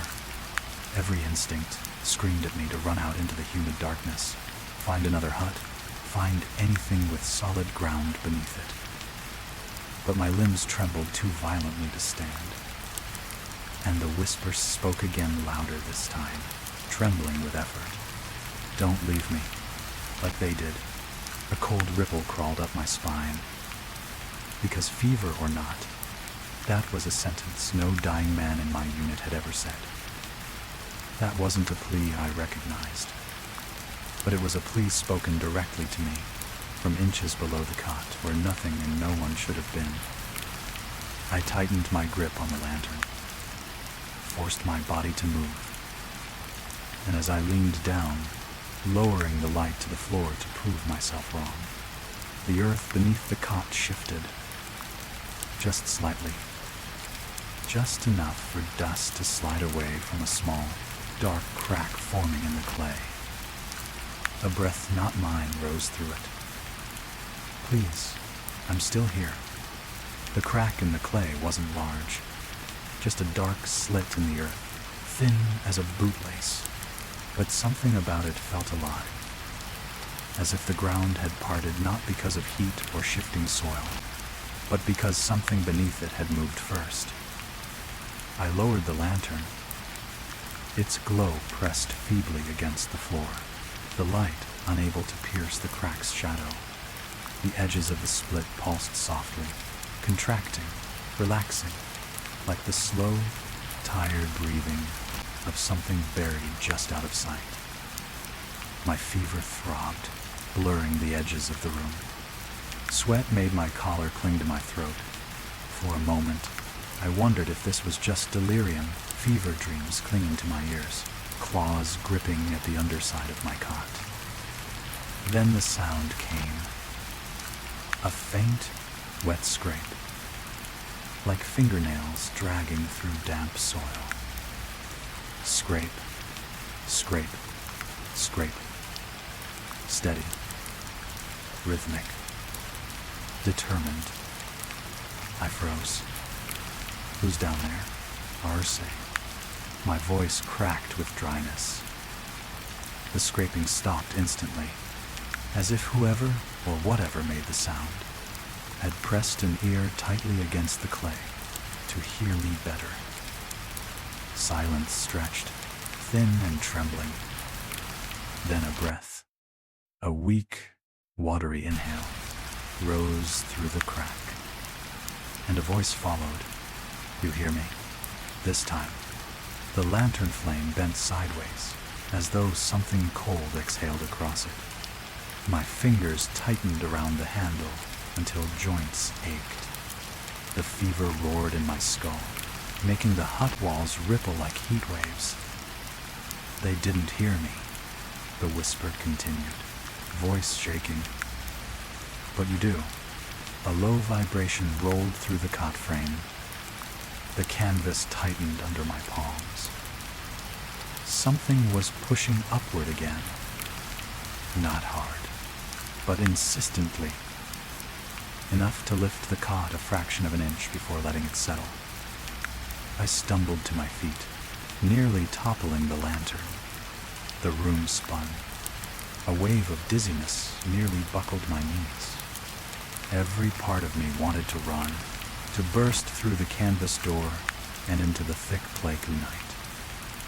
But the whisper pinned me in place. Don't go. It's worse out there. I swallowed, throat sticking. What's out there? End quote. The crack widened, a dry tear splitting into damp earth, and something tapped from below. Not fingernails this time. Knuckles. 1, 2, 3 taps. Slow. Precise. Intentional. Then, the cot beside mine empty, unused, creaked. Its canvas dipped sharply as though weight had settled on it. The second cot dipped. Then the third, all three lowering at the same pace, as though 3 unseen bodies had slowly lain down together. "No," I whispered. "No, there's no one." A sudden gasp rose from the first cot. Not mine. Not imagined. A rattling breath, wet, choking on fluid, the unmistakable sound of lungs fighting their final minutes. Then the second cot gasped. Then the third. The hut filled with shallow, dying breaths. The lantern flickered violently, its flame shrinking into a thin, trembling thread. My heartbeat pounded in my ears. This isn't real, I told myself. It's fever, heat sickness. Just, the whisper cut me off. We were here, before you. Something shifted under the crack again. This time harder. A push. A deliberate upward thrust that made the clay floor ripple like disturbed water. My breath collapsed. From beneath the crack came a wet choke, a gurgling exhale that vibrated through the ground, followed by a hoarse, desperate plea. "Pull me out." The cot legs trembled against the packed clay. A cold draft seeped upward, circling my ankles like fingers, testing for warmth. "Don't leave me in the earth." The words stretched, quivering with pain. I raised the lantern higher, stumbling backward. The fever blurred my vision until the hut warped in slow waves. The cots bending, straightening, bending again as if breathing with the same labored rhythm as the unseen bodies lying on them. Then, in the corner of the hut, something new stirred. The wooden support pole, thick as my forearm, groaned softly.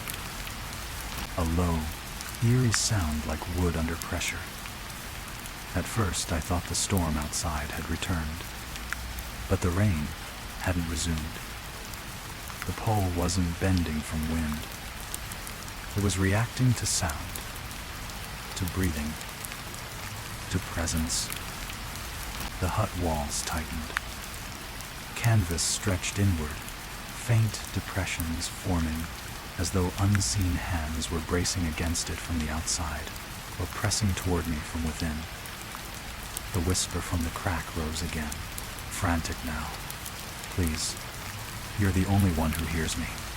My knees buckled, and then, from beneath the cot, the scraping exploded into a furious, desperate clawing. Dirt flew upward from the crack.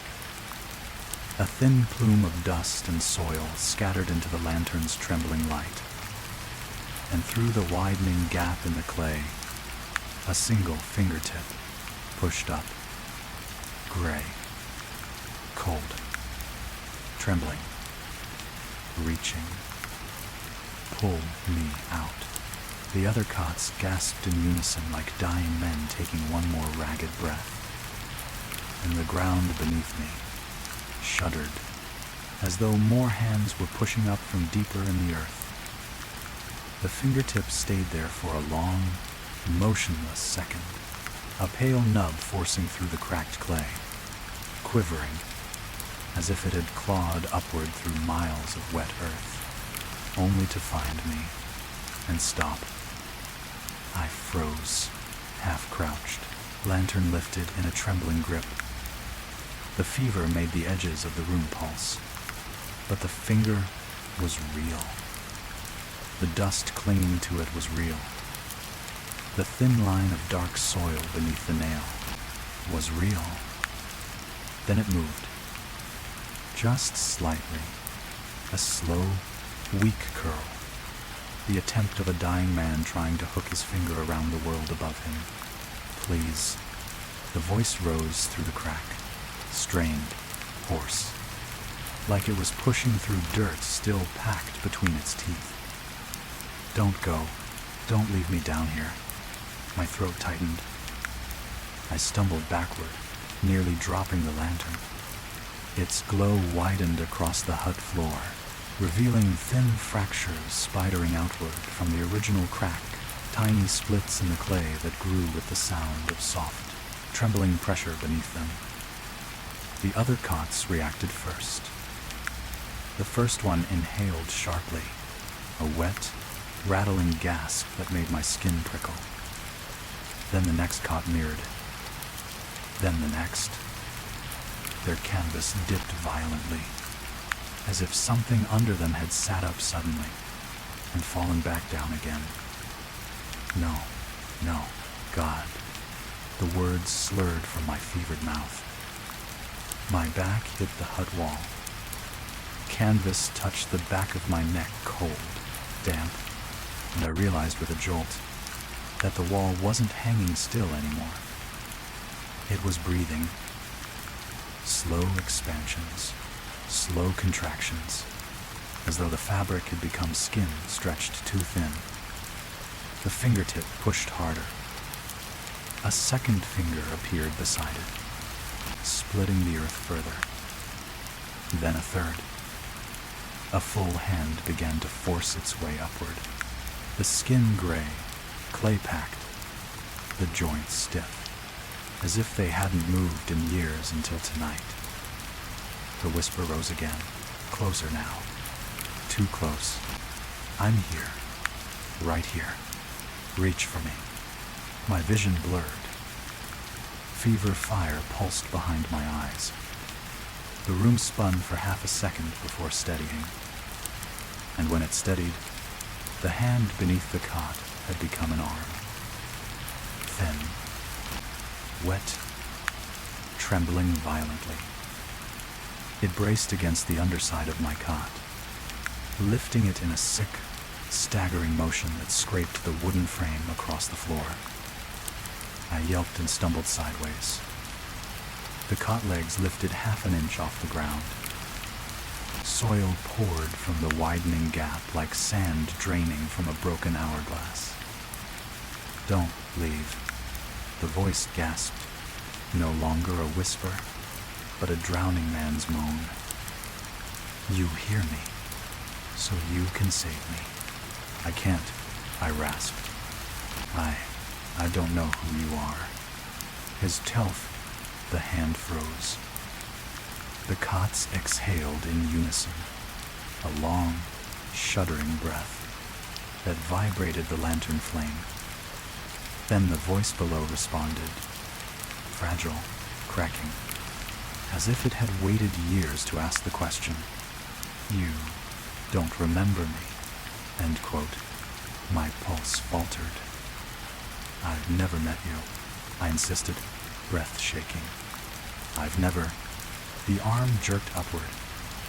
The cot slammed into the underside of my thighs as the thing pushed up with sudden, desperate strength. I tumbled onto it, lantern falling from my grip and landing on the clay with a dull thud. The flame sputtered, turning the room a sickly amber. The fingers tangled in the canvas beneath me, fist closing, pulling. The cot dipped, dragged downward by the weight of something climbing up from the earth. I scrambled backward on my elbows, boots digging into the canvas, the fever making each movement feel like I was wading through water. No stop. The hand shot upward through the torn clay. A wrist. A forearm. Mud-filled sleeves of a uniform. I recognized U.S. Army. 1965. Issue. The same cut. The same stitching. The same fabric I wore. My breath died in my throat. The arm trembled as it searched blindly for me. The fingers curled into a begging fist. You left me. The voice broke. Raw. Ruined. You left me in the ground. And I called. And you didn't come.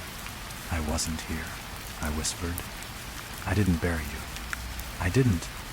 The entire hut shuddered. The lantern flared violently.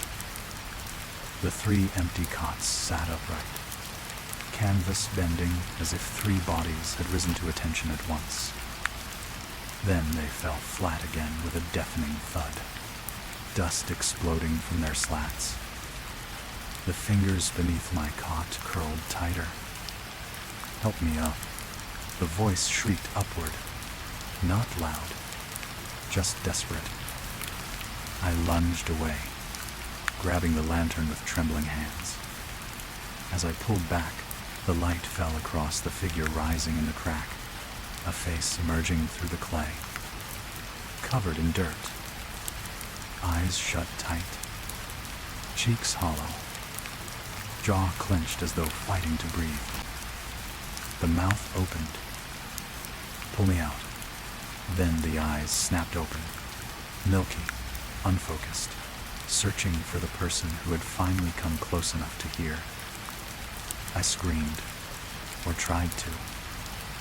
The fever crushed the sound in my throat. The hut walls buckled inward. The ground heaved upward again. Another hand broke the surface behind the first. Then another. 2, 4, 6 hands pushing up from the earth, all reaching toward my cot.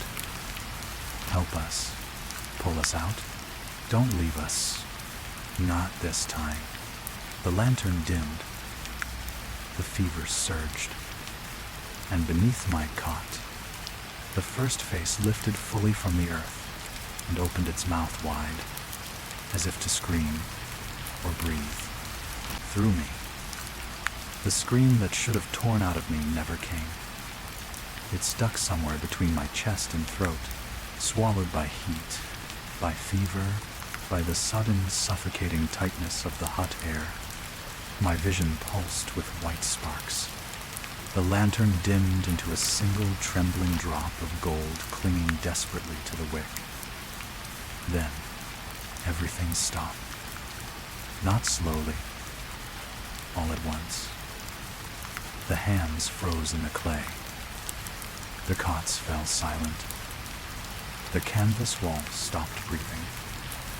Even the humid night air outside seemed to hold itself perfectly still.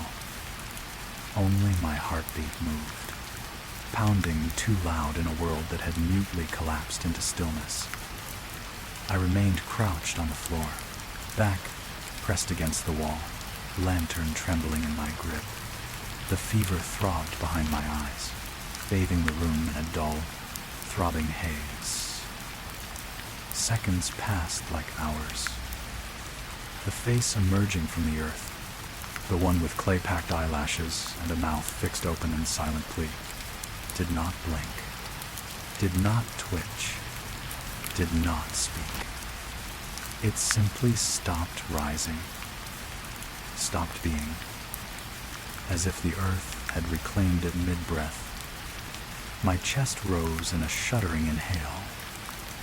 It's over, I whispered, voice thin as paper. The words came out because I needed them to. Needed something to fill the silence.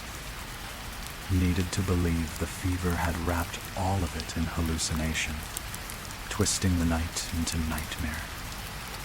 I dared move closer, not much, a cautious lean, peering toward the crack in the clay. The fingers were still there, but stiff now, the way tree roots look once they've dried after being exposed too long. The face beneath them appeared less like a person trying to climb upward, and more like a carving in the ground, a fossil of something that only seemed alive a moment ago. I swallowed hard, "It's the fever," I murmured. "It's finally peaking, that's all." To her dazer, I set the lantern down, letting its weak glow spill across the floor. Its flame steadied, flickered once, then burned true. The room brightened, not by much, but enough that the shadows loosened. The cots lay flat and harmless. The canvas walls returned to their normal slack.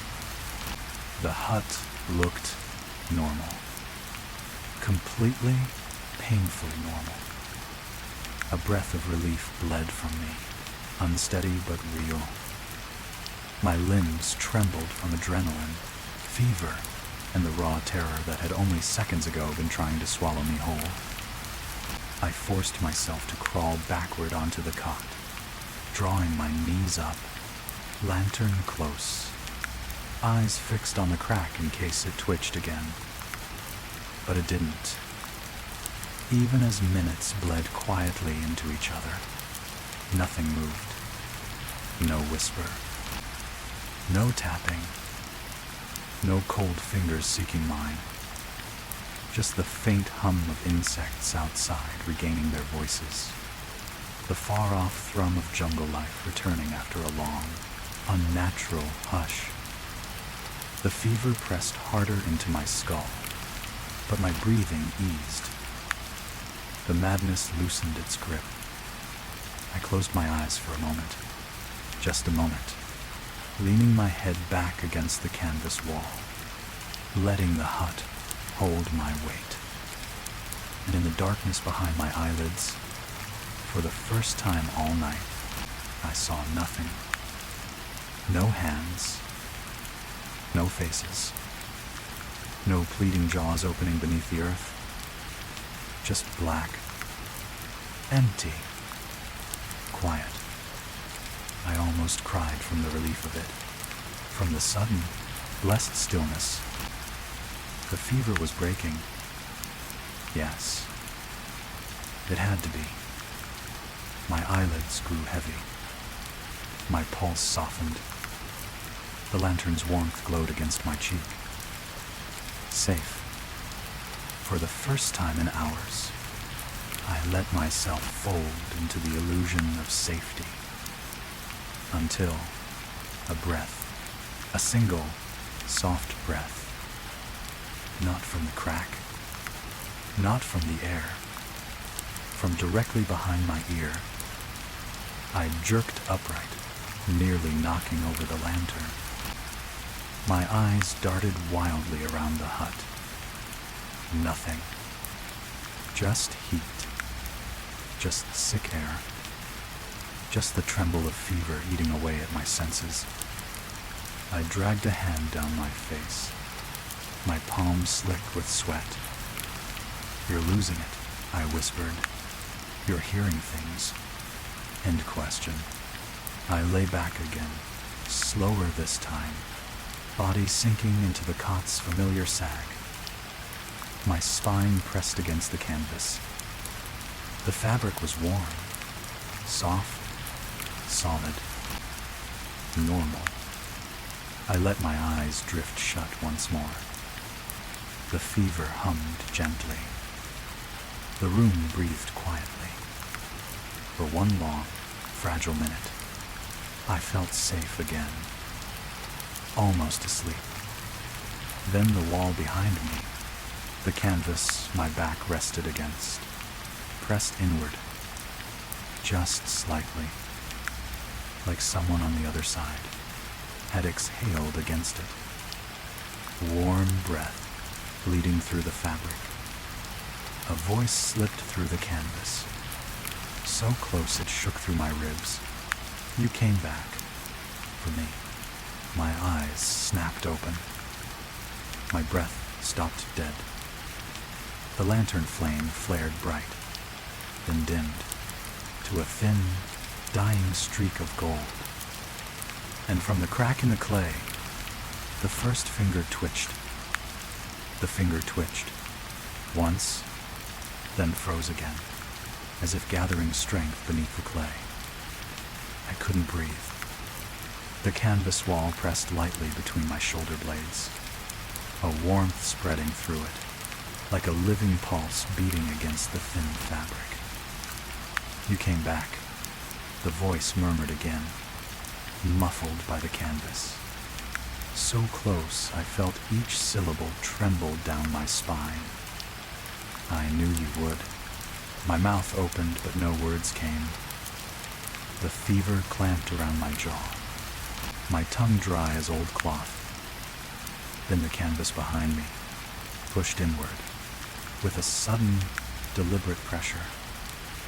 Not wind, not fabric shifting.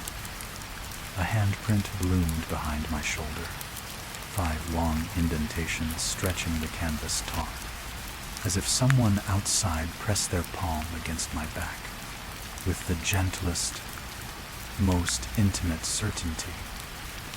I jerked forward, slamming to the floor, lanterns skittering across the clay. Light danced madly over the cracked ground, illuminating the hand rising from beneath the cot, the smear of a cheek just beneath the earth, the line of a jaw trembling to lift itself from the soil. The voice from the canvas slid along the wall behind me, moving left, dragging its breath like a damp brushstroke painted across fabric. "Don't run from me," the whisper crooned. "You left me once. Please, don't leave me again. My voice cracked. "I never knew you. Duazé." The canvas stilled. The clay stilled. Silence choked the hut. Then the voice, broken, confused. "Not yet." My blood iced. As I crawled backward, the crack in the clay widened with a soft, terrible sigh.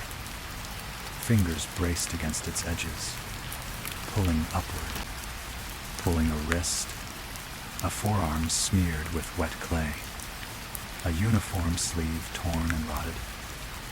It was the same pattern as mine, the same stitching, the same faded color. "You were supposed to take my place," the rising face murmured, mud sliding from its lips. "But you lived. You lived instead." "No." End quote. I crawled faster. "No, that's impossible." The figure ripped free another inch. 2 inches. The horrible truth unfurled as it rose. It wasn't climbing out. It was dragging itself through a tunnel of packed clay, a grave that had been dug from below, not above. Its chest emerged, sunken, bones sharp under skin, uniform clotted with dark earth. Its eyes snapped open, white, unfocused, searching for my outline through lantern glow.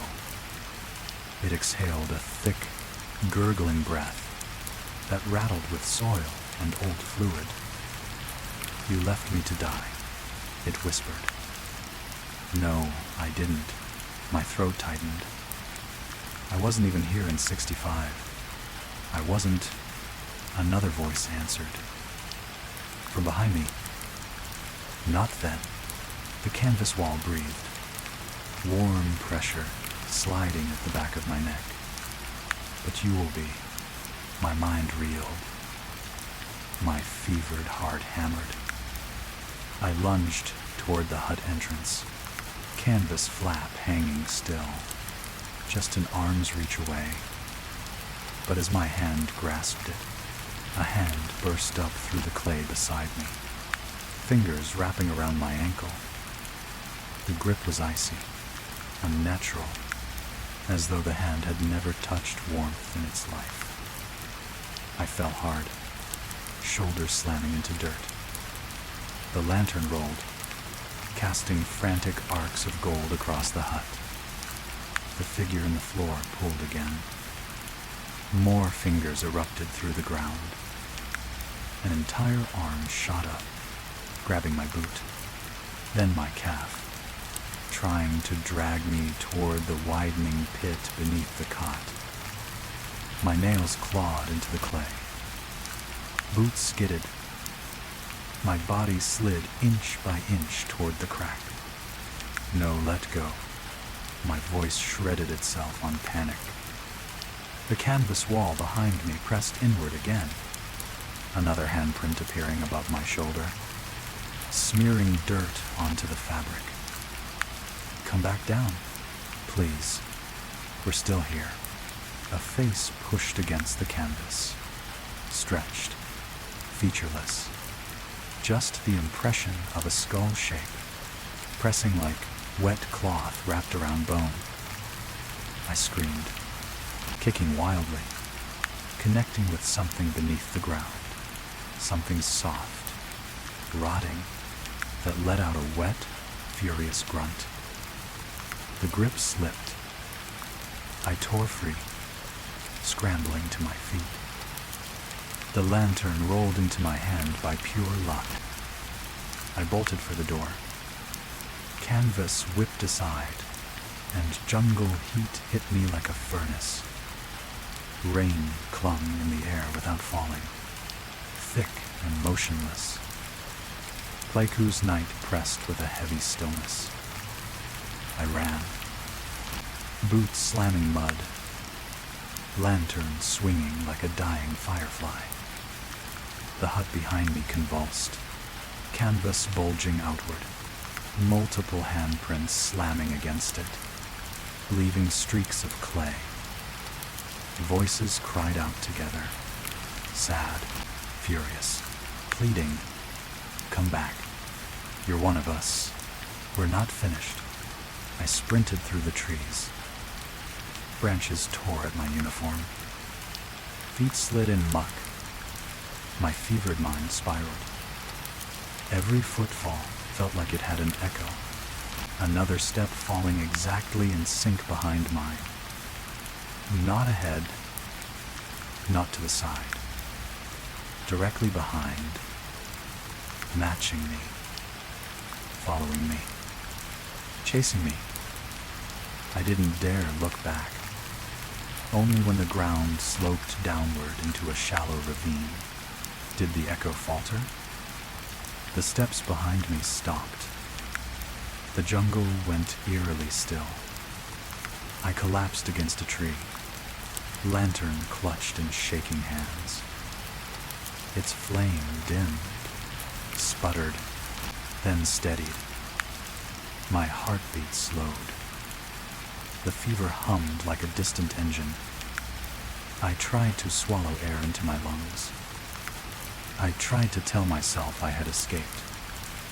But then, from somewhere behind me, deep in the trees, in the direction of the hut I had fled, came a soft, broken whisper. "We found the wrong man, but we know your voice now." A second whisper joined it. Then another. Dozens, layered like breath on cold glass. "We'll dig up to you next time." The lantern flickered violently, like something had passed in front of it, walking between me and the trees. And just before the flames steadied, just before the jungle swallowed their voices whole, a final whisper curled around my ear, far closer than the others. "Don't sleep so close to the ground. Private." I stayed pressed against the tree trunk for what felt like hours, though it couldn't have been more than a minute or two. Fever drummed behind my eyes. My breath stung the back of my throat. Every sound in the jungle felt sharpened, peeled back to its ghostly edge, the drip of water off vines, the creak of a distant branch, the faint metallic ring of my dog tags knocking against each other. But the whispers had stopped. No hands clawing from the ground. No breath against the canvas. No fingers curling through cracks in the clay. Just silence. A silence so absolute it almost soothed me. Almost. I tightened my grip on the lantern, forcing my legs to move, One step, then another. I told myself I would walk until dawn, until the fever broke, until the sun rose and burned away whatever nightmare had followed me out of that hut. But the moment I stepped into a clearing, I noticed something wrong. The grass was flattened in long, narrow streaks, as if a line of bodies had been dragged up from the earth and pulled through the undergrowth. I swallowed hard. Just animals, I whispered. Boar, maybe. Or my boot struck something half buried in mud. A wooden plank. Old. Splintered. Stained with reddish clay. I knelt, brushing aside leaves. It wasn't a plank. It was part of a cot frame. The exact same model we used in the hut. But it wasn't from the hut. It was buried here.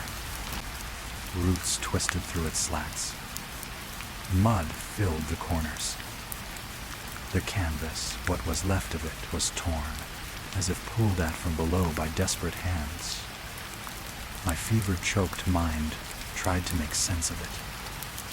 Tried to reach for logic, for reason, for anything human. I stood, heart pounding. Behind me, the brush rustled softly. I turned, lifting the lantern. A figure stood at the edge of the clearing. Not close. Not far. Just distant enough that the lantern couldn't reach its face. But the outline was unmistakable. A man, in a tattered uniform, caked in clay, head tilted slightly downward, as if listening to the earth beneath his feet. He raised one arm, slowly, deliberately, and pointed at me. My lungs collapsed around a single, broken inhale. The figure's voice drifted through the trees. The same voice from under the cot, from under the ground, from under my spine. You climbed up tonight, it whispered. Next time, let me climb up in your place. The lantern flame twisted upward, then died. And in the pitch-black silence that followed, the ground beneath my boots pulsed, like something breathing. Story 4. The savage laughter in the rain. Fuak Long Jungle Outpost. 1967. Fuak Long Province. 1967. The rain had been falling for 3 days straight, a thin, endless curtain that blurred the jungle into a single trembling wall of gray. Our outpost was nothing more than a few hammocks strung between slick tree trunks, a tarp sagging under water weight, and a perimeter we pretended was secure. By the third night, exhaustion had turned my thoughts muddy, feverish, slow. I tried to sleep in my hammock, boots still on, rifle resting across my chest. The rain tapped against the stretched fabric above me, soft, steady, almost hypnotic. For a moment, I let myself drift, sinking into the swaying cradle of damp canvas. But then the rhythm changed. A sound threaded through the rainfall, faint but unmistakable. A laugh. Not loud, not wild, just wrong. Thin, wet, drawn out in a trembling croak that didn't belong to any man I'd ever served with. It came from somewhere beyond the tree line, too close, too deliberate, too aware of me. The reins softened, as if listening. The laughter came again, curling through the dark, turning upward at the end like someone choking on joy. And slowly, my hammock began to sway, not from wind, Not from me shifting, but from fingers tugging the ropes in the dark below. The first tug on the hammock was small enough that I almost blamed it on the rain-soaked ropes stretching under their own weight. That's what I told myself. Anyway, the jungle was full of natural movement, branches shifting, vines sagging, roots swelling in the rain. Every soldier learned to ignore half the sounds out here or go mad trying to parse them. But the second tug was deliberate. It pulled harder, lifting my right shoulder half an inch before letting me drop back into the wet sag of the canvas. The laughter drifted through the trees again. Not closer. Not farther. Just waiting. Listening. I steadied my breathing, forcing my hand to stay on the rifle without giving myself away. The tarp above me trembled as water collected along its edge, dripping onto my boots in slow, cold taps. My heartbeat matched the sound, slow at first, then quickening as the jungle thickened around me. Another tug, gentler this time, almost playful. My throat tightened. "Knock it off," I whispered, though I knew no one would answer. My squad was posted 50 meters downslope, sleeping under another tarp lean-to. If anyone had approached my hammock, I would have heard them sloshing through the mud. The ground here was soft enough to betray a mouse. But whoever tugged the ropes hadn't made a sound. The laughter rose again, quiet, shuddering cackle that twisted upward, ending in a wet, breathy rattle. It slipped between the raindrops like a thin blade of sound. I swallowed hard. Rain didn't swallow that kind of noise. Rain carried it. I lifted my head slowly and peered into the dark below the hammock. Nothing. Just slick earth, small puddles, reflecting faint glints of moonlight through the canopy. But the tiny puddles vibrated, as though something unseen had brushed the ground beneath them. "I know you're there," I whispered, hating how weak my voice sounded. The jungle didn't respond. Then, the ropes shifted. Not pulled this time, gripped, as if fingers wrapped around them, testing their tension. My breath caught. Rain punched the tarp louder, beating an uneven rhythm that only made the silence beneath the hammock more pronounced. I tried to lean over to see the rope's anchoring point, but the canvas sagged under me, keeping the underside shrouded in shadow. The laughter came again, but this time it came from a different direction. Behind me, up in the canopy somewhere. A second laugh answered from the opposite side of the clearing, softer, higher, almost a mimic. The ropes tensed. Hard. My hammock jerked sideways suddenly, swinging with a force that nearly rolled me out. My fingers tightened on the rifle, and I pressed my boots against the canvas, fighting to keep balance. Another laugh. This one lower, wetter, almost a cough. They were moving. Not one voice. Not one presence. A circle. Around me. Slow. Deliberate. Growing tighter with every sound.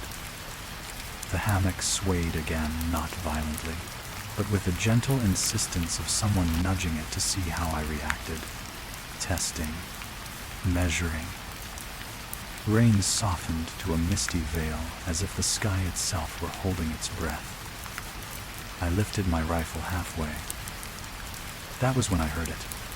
A whisper beneath me, so faint it threaded itself through the sound of the rain. "Why are you alone in our rain, soldier?" It is... My skin prickled. My breath hitched. Something cold brushed the underside of the hammock. Not a tug. Not a pull. A hand, tracing slowly along the canvas beneath my spine. and the laughter above me, the one in the canopy, shivered with excitement. The hand beneath the hammock didn't move at first. It simply rested there, palm flat against the soaked canvas, cold enough that the chills seeped straight through the fabric and into the skin along my spine. Then it slid, slowly, upward, tracing the curve of my back as if memorizing the length of me. My breath thinned. The rain seemed to hush itself, each drop falling with unnatural precision, leaving pockets of silence between them. Silence that wasn't empty silence that listened. Above me, something shifted in the canopy. Branches creaked under a weight too light to be a man, too controlled to be an animal. And the laughter, God, the laughter changed. The first voice, the one I'd heard from the tree line, let out a soft, bubbling giggle. Then another voice answered it, higher pitched, echoing like a child trying to mimic an adult. A third laugh rippled through the branches overhead, wet, throaty, trembling with excitement. They overlapped. They circled. They stitched themselves into the rain until it became impossible to tell where one sound ended and the next began. My hammock shuddered again. Not from one direction, from both ends. Something tugged near my feet. Another at my head. Testing the knots. Feeling the rope's tension. The hand beneath me pressed upward abruptly, lifting my spine half an inch off the canvas before releasing it.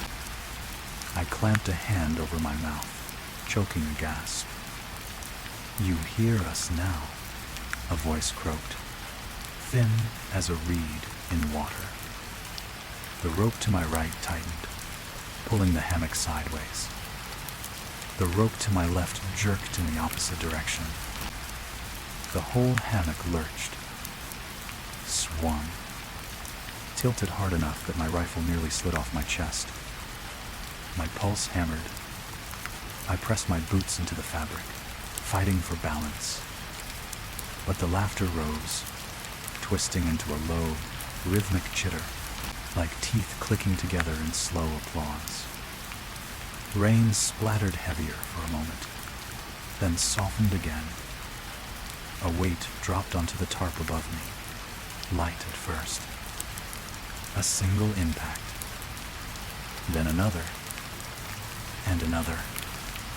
Something was crawling across the tarp, circling the hammock from above, while the others circled it from below and around. A voice drifted down through the wet canvas, soft and breathy, as though the mouth speaking hung inches above my face. "He's awake. He's awake. Don't let him fall."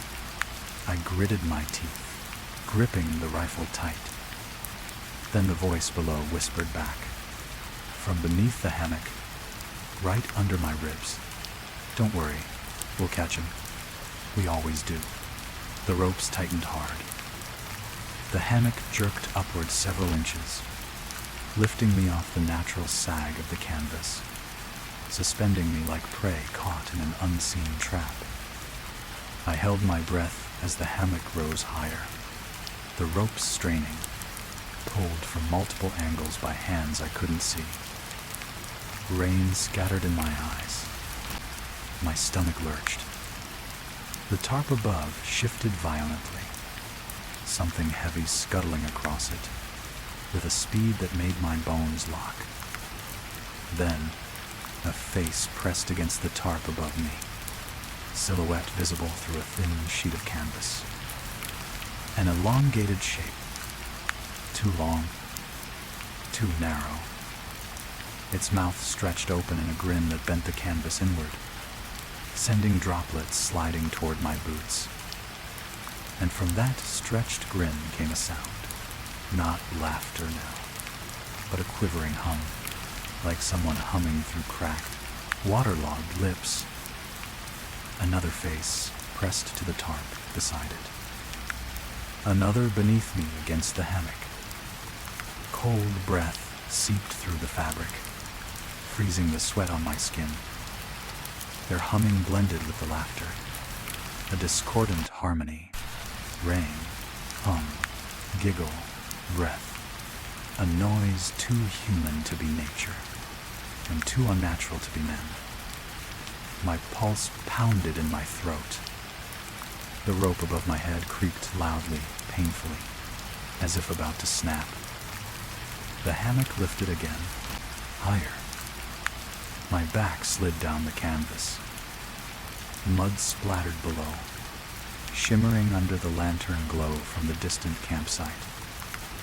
Then the laughing voices whispered together, from every direction, above, below, inside the rain. Don't fall, soldier. We want you to swing. The ropes jerked. The hammock twisted. I lost my grip. My rifle slipped, and the world spun sideways. Rain burst across my vision. Cold air slapped my face. And in the half second before the hammock dropped, before gravity reclaimed me, a final whisper slid through the storm. We haven't played with someone in so long. I didn't fall. Not all the way. Something caught me. Not hands. Not anything with weight or warmth. But pressure. Like dozens of wet ropes sliding around my back and chest. Slowing the fall just enough that my boots didn't hit the mud immediately. I dangled halfway out of the hammock, torso hanging over empty air, rain pattering across my face. Above me, the tarp bulged inward from multiple points, as if knees, elbows, shoulders pressed down through the soaked fabric. With giddy impatience, the voices circled, breath thin and quaking. He's slipping. Catch him. Catch him. The rope holding the hammock creaked again, splintering inside its fibers. My fingers clawed for the rifle as it slid deeper toward the mud. But something tapped it outward with a quick, mocking flick, right before gravity claimed it. The rifle hit the ground barrel first with a dull thump, the sound swallowed instantly by the rain. I froze.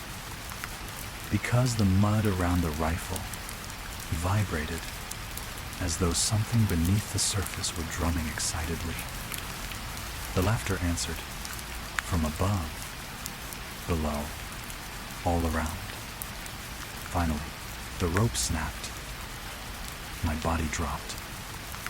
I braced for the ground, for cold mud, for impact, but instead landed on something that shifted beneath me. Not earth. Not roots. Something soft. Something that shivered in delight when my weight pressed into it. I scrambled away on instinct, pushing myself into the mud, palms sinking deep. The rain poured harder, visibility collapsing into a blur of black trees and silver streaks of storm. Behind me, where the hammock had hung, the tarp sagged violently downward, as if something heavy had dropped onto it, and stayed there. I forced myself to look. A silhouette crouched atop the tarp, bent low, hands and knees splayed out like a spider, testing the tension of its web. Its head twitched, sniffing downward, as if tracking my heat through the rain. Then, another shape dropped beside it. And another. 3 silhouettes now, all perched on the tarp's slick surface without slipping. Their limbs too long, their balance unnatural. They leaned together, heads tilted, as if studying me from above. Their quiet, rippling giggle spread between them. I grabbed my rifle. The mud around my hands grew cold. as if something beneath the surface breathed out through the soil. I yanked the weapon free, spun on my heel, and aimed up toward the tarp. "Stay the hell back," I rasped, my own breath a trembling fog in the wet night. The figures froze completely. Not even the rain shifted their outlines. Then, the middle one cocked its head, a jerking, bird-like motion that snapped too fast to be human. "Soldier," the voice from the tree line whispered. Lower now, closer, as if speaking directly into the hollow beneath my ribs. "You're not done swinging." The figure closest to the tarp's ridge dropped suddenly, not onto the ground, but down the tree, sliding its limbs around the trunk in one fluid drop, as if gravity bent differently for it. It stopped about 8 feet above the ground, clinging to the wet bark, with its face turned toward me. The rain washed over it. The shadows hid everything except the shape of its grin, stretched thin, wider than any human expression should be. I stepped back. The mud pulsed beneath my heel. "Careful," a voice croaked from under the earth behind me. "You'll step on us." A surge of cold shot up my ankle. I jumped away instinctively, but that was exactly what they wanted. The figure on the tree leapt, a blur of limbs, landing in a crouch so close the spray of mud hit my boots. My rifle snapped upward. My finger locked on the trigger. The shape inhaled, a long, rattling breath that rose into a hiss of joy. "Run." The laughter exploded around me. From the treetops, from the underbrush, from the mud beneath my feet, the figure lunged. I fired. The muzzle flash lit up the rain for a heartbeat, just long enough to reveal the thing's body twisted mid-leap, limbs bending in angles no joint should allow. But when the light died, it wasn't in front of me anymore. The rain stuttered. The jungle held its breath. And a whisper, warm and wet and trembling, slid right beside my ear. Too slow, I spun wildly, boots sliding through mud. Shapes ran between the trees, tall, thin silhouettes with arms almost dragging the ground, their laughter rising and falling like waves in a storm. Not chasing me. Not yet. Playing. The fear finally cracked something inside me. I bolted into the darkness. Branches whipped at my face. The mud tried to swallow my boots. The rain blurred everything into a trembling sheet of silver. Behind me, their footsteps matched my rhythm, soft and rapid, never closing the distance, never falling behind. They wanted me to run. They wanted the game. The laughter followed, high, low, broken, breathy, overlapping like a circle, tightening around my ribs. Run, run. We like when they run. I don't know how long I ran. Through the rain, through roots that clawed at my boots, through branches that lashed at my face like warning hands trying to turn me back. But eventually, the laughter began to fade. Not disappear, just thin out. Stretch, pull backward, as though the jungle itself were swallowing it into its wet belly. I slowed to a staggering walk. My lungs burned. My legs shook under me. The fever from days of damp exhaustion pressed behind my eyes. Finally, I collapsed against a tree trunk slick with moss, letting the weight of my rifle sink toward the mud. Rain slid down my face in warm streaks. My breath came out in shallow bursts that felt too loud in the clearing. The clearing. I hadn't even realized I'd broken through a wall of vines until I stood in open space. A circular patch of bare ground with no underbrush. Just soft earth churned by old boot prints, and water collected in shallow depressions. Boot prints. American issue. Some large, some small, but all half erased by rain and time. My heart lurched. Were these ours? From a past patrol. From a unit that moved through here months ago.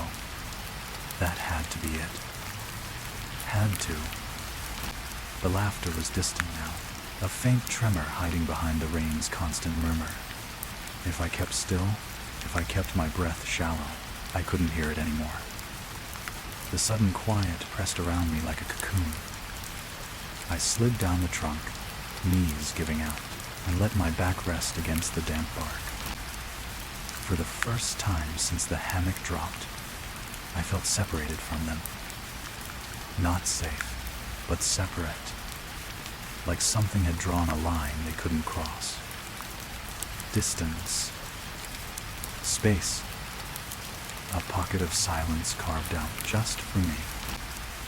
I exhaled a long, shaking breath, trying to let my muscles loosen one by one. They're gone.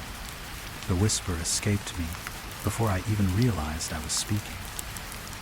They're finally behind me. The rain softened into a steady patter. A normal patter.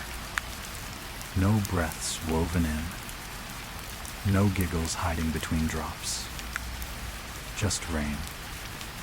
The jungle's natural sounds crept back in. The faint chirring of insects. The rustle of leaves weighed down by water. The far-off croak of something half asleep. A normal night.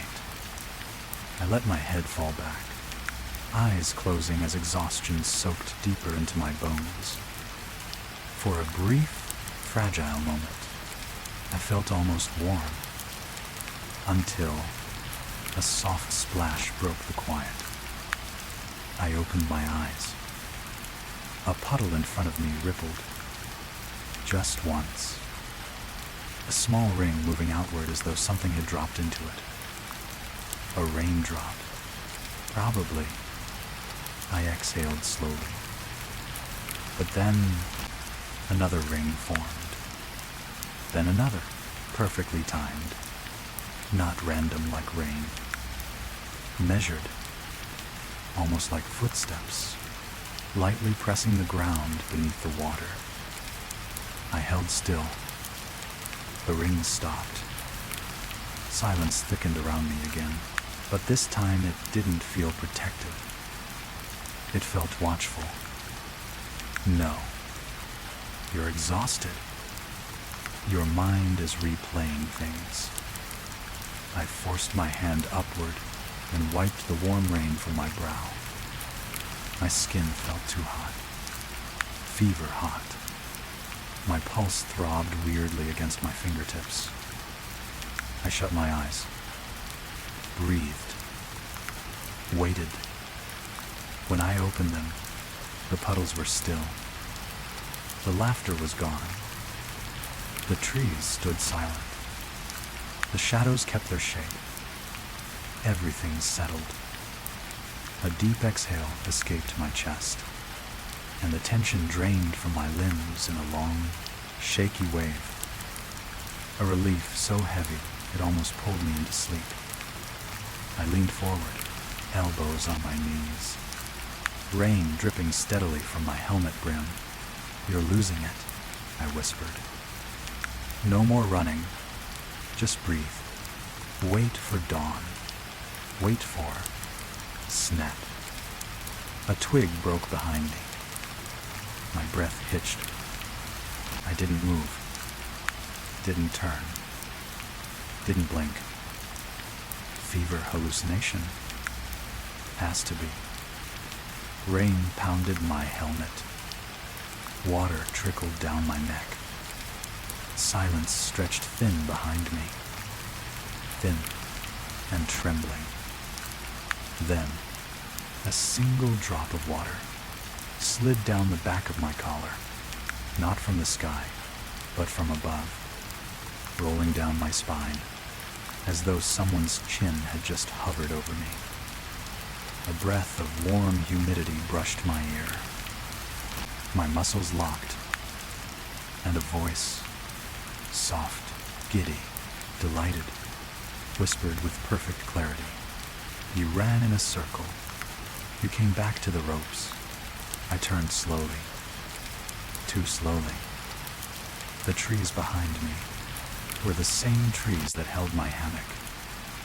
The tarp overhead sagged in the same familiar shape. And the laughter, every voice at once, rose around me in a trembling ring. We found you again. Don't hide.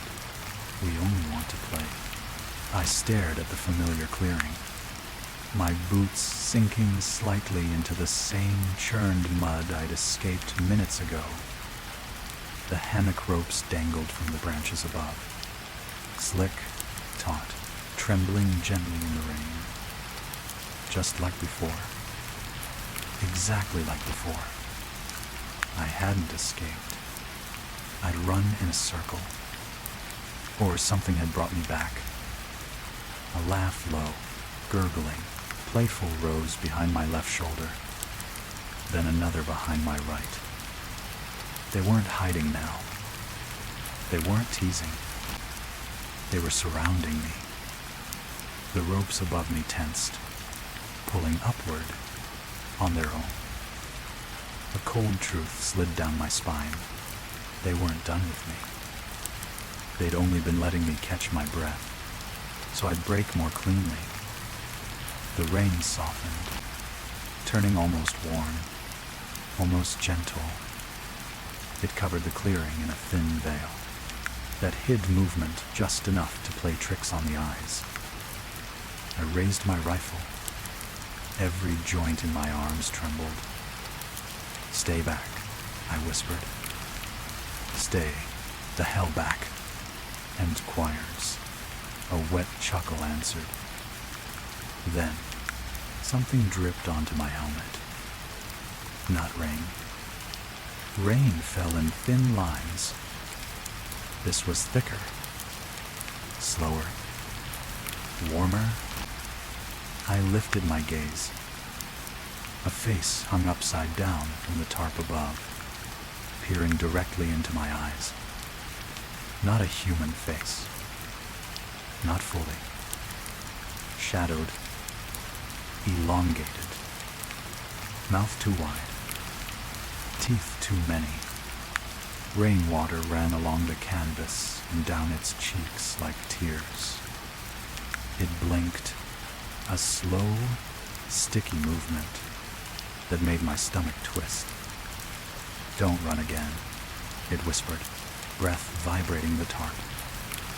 You made us chase you, and we're tired. The mouth widened. A choking giggle spilled out. I stumbled back, slipping in mud. That was when the rope snapped downward. 2 of them looped around my left arm. Another curled around my right wrist. Not rope, hands. Cold. Slick. Fingers too long and too thin. They didn't grip tightly. Just confidently. Like they already owned me. I jerked away violently. The hands didn't resist. They simply let go, as if I was a fish being allowed one last dart of freedom before the final pull. The laughter rose again. High. Low. Broken. Unified. A ring. A circle. A ritual of joy. Then movement flashed through the trees. Not one shape. Not 2. 6 tall, thin silhouettes rushed between trunks, their limbs bending unnaturally, their bodies weaving through rain like smoke threading between branches. Everywhere I turned, there they were. Always just far enough away that the rain blurred their worst features, but close enough that their presence pressed against the inside of my skull. I raised my rifle again, mud shaking off the butt. Last warning, I shouted, voice cracking. Don't come any closer. It's person. The jungle didn't care about warnings. One silhouette stepped into clearer view. Tall, broken posture. Shoulders hunched. Head twitching side to side with insect speed. Its arms dangled low, fingertips almost brushing the mud. Its chest expanded and collapsed in slow, deliberate motions, breathing like it had never been taught the right way. It took a step, then another. Its bare feet made no sound in the mud. We waited. It croaked, all through the rain, for someone who could hear us. It tilted its head so violently the crack echoed across the clearing. And you hear so well.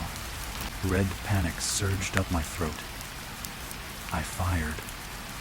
The muzzle flash illuminated the clearing for one sharp instant, bright enough to reveal the creature fully.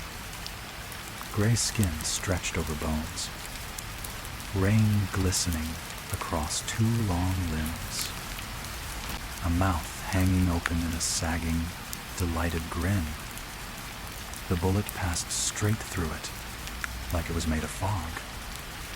The grin widened. Behind me, a tree trunk shook, as if something had landed on it. I spun. Another silhouette clung vertically to the bark like a lizard, its limbs splayed wrong, its head hanging upside down, its dripping mouth parted. Play, more. The whisper brushed the back of my neck. I staggered and felt a cold fingertip slide across the base of my spine. I twisted away, nearly falling. Shapes moved in the rain. Too many to count. All closing in. All hungry with laughter. I bolted. Not away from them. There was no away, but toward the densest part of the jungle, where the underbrush grew thick with tangled vines and rotting leaves. Branches whipped at my face. Rain blinded me, but I ran until my lungs felt like they were shredding inside my chest. Behind me, their footsteps pattered in perfect sync, so light, they barely disturbed the mud. But their laughter, it grew louder, more excited, a crescendo of shivering voices rising with the hunt. Faster, faster, faster. My boots snagged on a root and I crashed forward into the mud. I clawed myself upright, heart beating sideways in my ribs. And then I saw it. Ahead of me, through a curtain of hanging vines, a glimmer of metal, barbed wire, American perimeter wire. Our outpost. I stumbled toward it, vision swimming, mud up to my shins. The laughter tightened behind me. Harsher, breathless. They were sprinting now.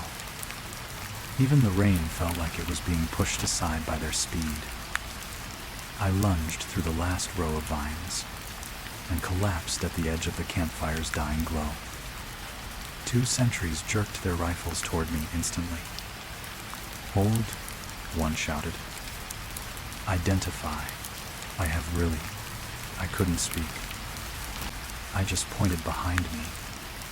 Both men lifted their rifles toward the tree line, but there was nothing there. No shapes. No movement. Just rain. Just forest. just the soft hiss of water against leaves. I trembled so violently my teeth clicked. The younger sentry grabbed my shoulder. What happened? What's out there? VC. End question. I doing. I shook my head. Rain dripped off my helmet in trembling streaks. No, I whispered. No, it's... A giggle floated out from the tree line. Soft, brief, like someone trying not to be heard. The sentry jerked his rifle up again. Who's there? It's 10 seconds. Silence. All except the rain. I was hauled to my feet, dragged toward the fire, toward safety, toward the circle of human warmth. As the sentries turned us away, I didn't see anything in the dark, but I heard it. A whisper curled through the dripping leaves. Just for me. You run pretty well. Let's play again. When the rain comes back, the fire popped. The jungle fell silent. But the rain kept falling, like laughter spread thin across the sky. They walked me back to the center of the outpost, boots sloshing through puddles, rifles still raised toward the tree line. The rain clung to everything, to helmets, to ponchos, to the red mud smeared across my hands. But out here, under the glow of the dying fire, it sounded normal again. Human. The two sentries sat me down on an ammo crate. One fetched a canteen. The other kept watch on the jungle. You're burning up, he muttered, pressing the back of his hand to my forehead. What happened out there? You see movement. Hear something. Eze. I tried to answer. Tried to speak words that made sense. But the memory of those shapes, long-limbed, smiling, waiting, pressed against my throat like a hand. It wasn't. My breath stuttered. It wasn't Viet Cong. To Sevenders. They exchanged a quick look. Not fear. Concern. Confusion. The older one crouched, gripping my shoulder firmly. Easy. Fever can mess with your head out here. I've seen men think the trees were talking to them. Kiss Doc. Maybe he was right. Maybe the fever had twisted the night into something it wasn't. Maybe. A drop of water slid down the back of my neck. Warm. Not rain warm. Breath warm. I stiffened. The younger sentry stepped back. Hey, you okay? What's wrong? Rizal. I didn't answer. Because behind him, just past the coils of barbed wire, the vines hanging low over the mud began to move. Not with wind, not with rain. With weight, a long, thin hand slipped through the vines, pressing lightly against the ground, as if testing the mud again. The fingers tapped once, twice, in a playful rhythm. My breath collapsed.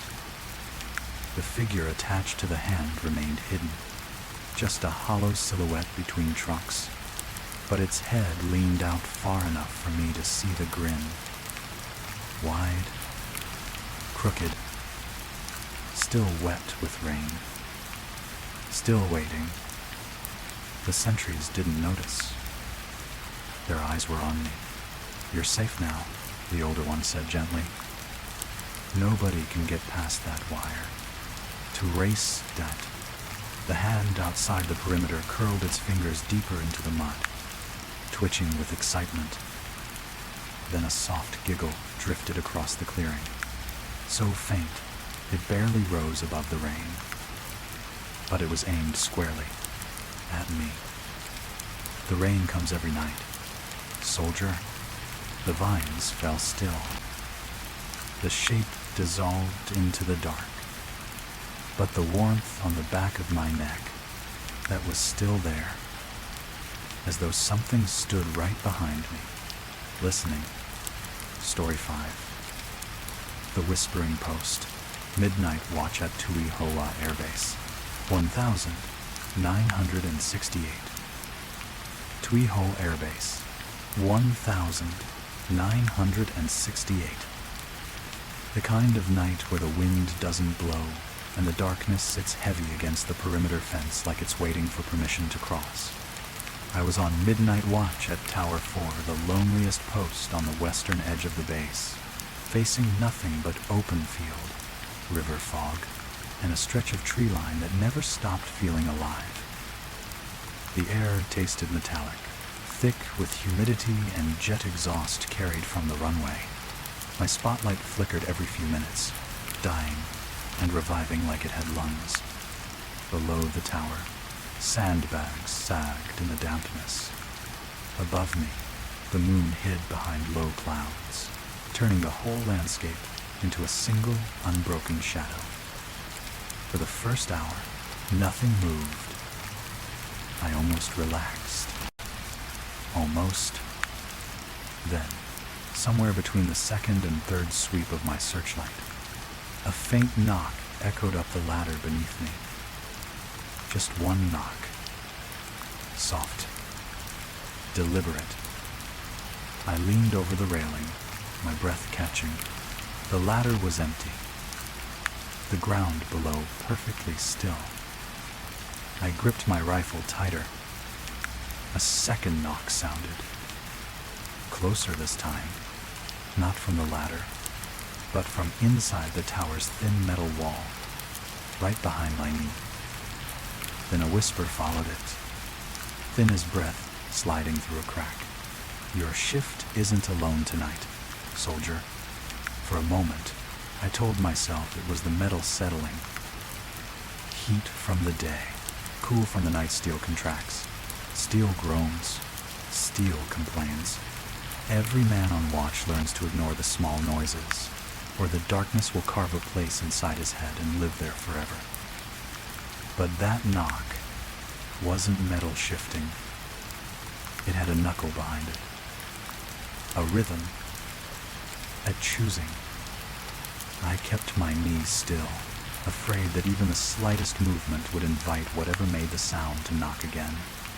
My breath turned thin in my throat as I leaned forward, testing the metal with my fingertips. Cold. Still. Silent. I dragged the searchlight beam across the perimeter. The field lay flat and empty, grass bending under pockets of fog. The river beyond it, a shimmering smear of moonlight. No shapes. No movement. Behind me, from the direction of the runway, the low hum of generators rolled across the base like a distant heartbeat. Familiar sounds. Safe sounds. And then, tap. Not a knock this time. A soft tap along the inside panel near my boot. I flinched so hard the tower swayed beneath me. Who's there? My voice came out forced, shaky, barely louder than breathing. The tower answered with silence. Thin, ringing silence, like the air itself was holding its breath.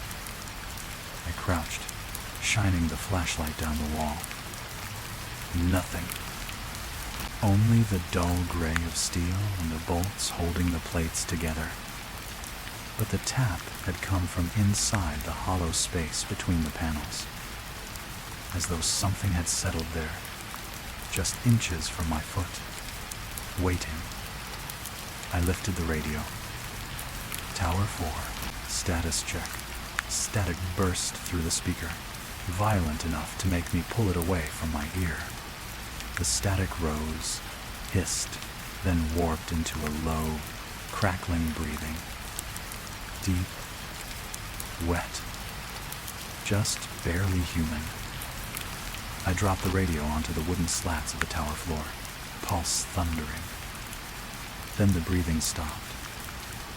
Except it didn't. It continued softly, behind me. Right behind me. I turned so fast the spotlight whined against its mount. The tower was empty, every corner exposed in the pale beam. But the breath was still there, sitting in the air like a person with no body, exhaling behind my shoulder in slow, patient intervals. I pressed my back to the railing, rifle lifted, eyes darting across the darkness. "You stay away," I whispered. "Do you hear me? Stay." The metal wall behind me trembled, a faint shiver running through the steel like a fingertip tracing along its inner surface. Once, downward, directly behind my spine, I jerked away from it. The tower creaked softly, and the whisper returned, no louder than before, but clearer, as if it had found the exact seam in the metal that carried its voice straight into my ear. "You've heard me before, haven't you?" As Aressa, my stomach dropped. The sound wasn't just a whisper. It was warm breath, bleeding through the steel.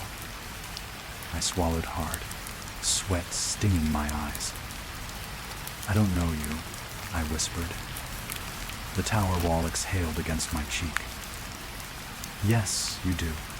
The whisper lingered in the metal like it had soaked into the steel decades ago, waiting for someone, for me, to stand close enough to hear it bleed through. My pulse hammered in my ears. I stepped back until I hit the opposite railing, boots scraping against the wooden planks. The tower swayed slightly, complaining under my sudden shift in weight. For a heartbeat, the air held still.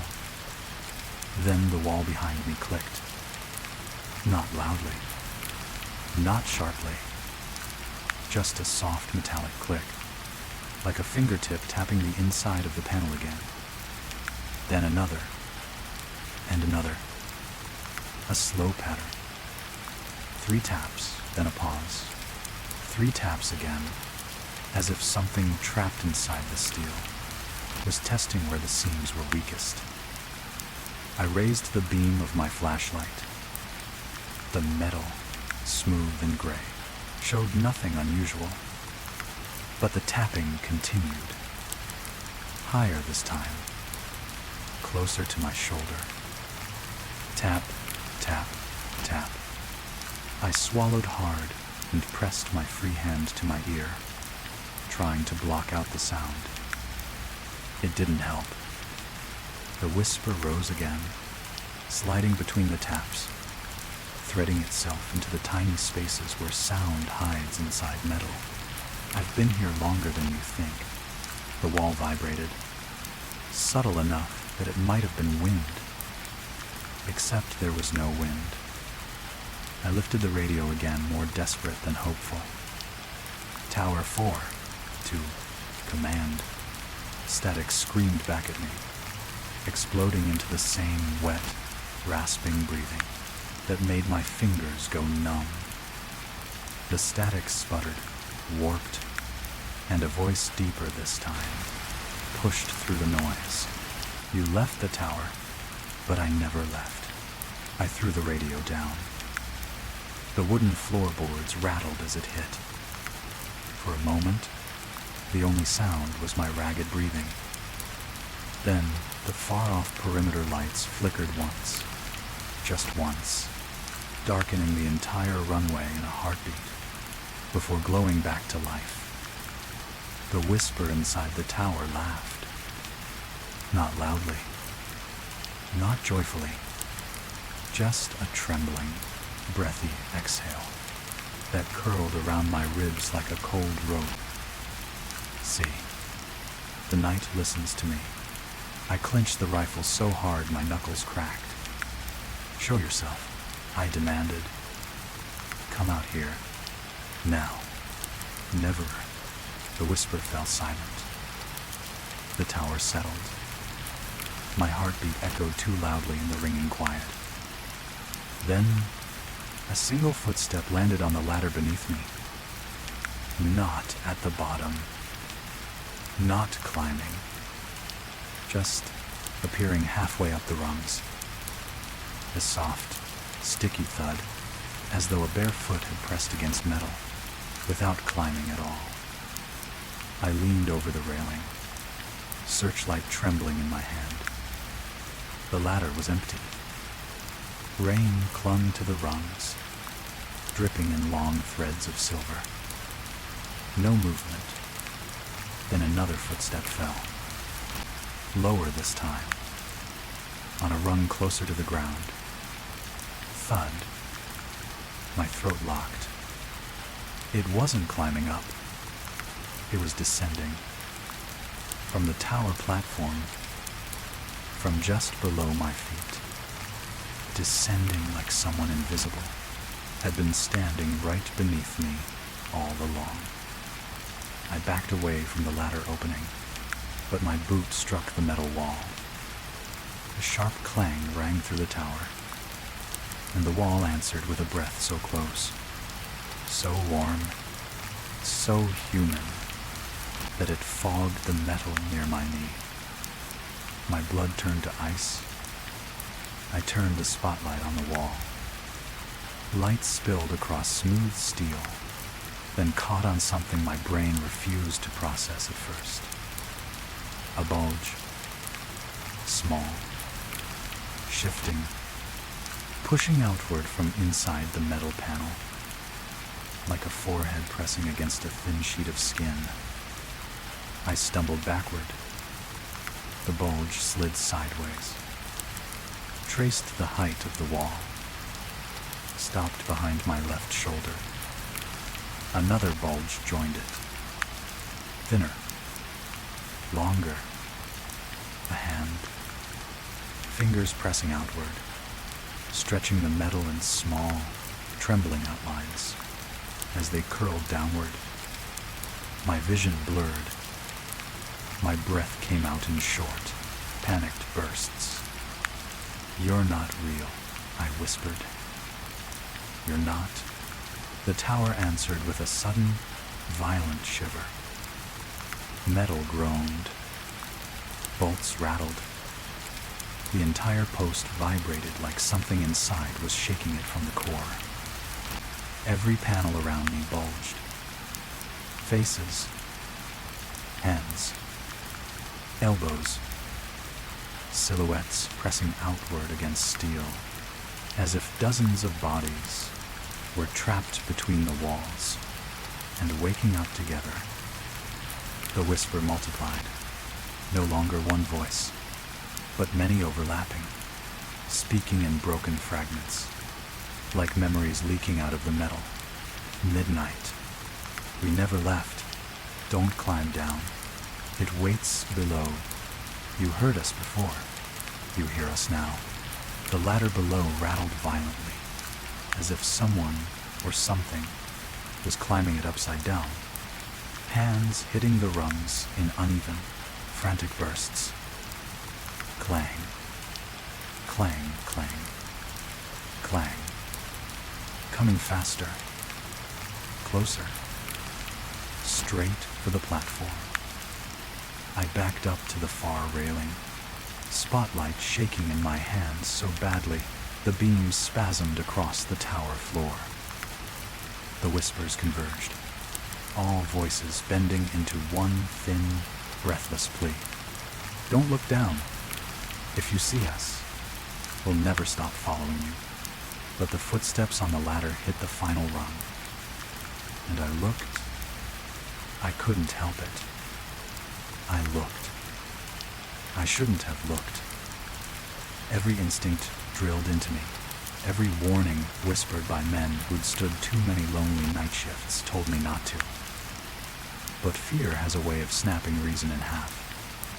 My eyes dropped. And there, on the final rung of the ladder, was a hand. not gripping the metal, not climbing, pressed flat against it, like a man descending a vertical surface headfirst, body parallel to the ladder, fingers splayed as though walking on his palms. Except the hand didn't look like a man's.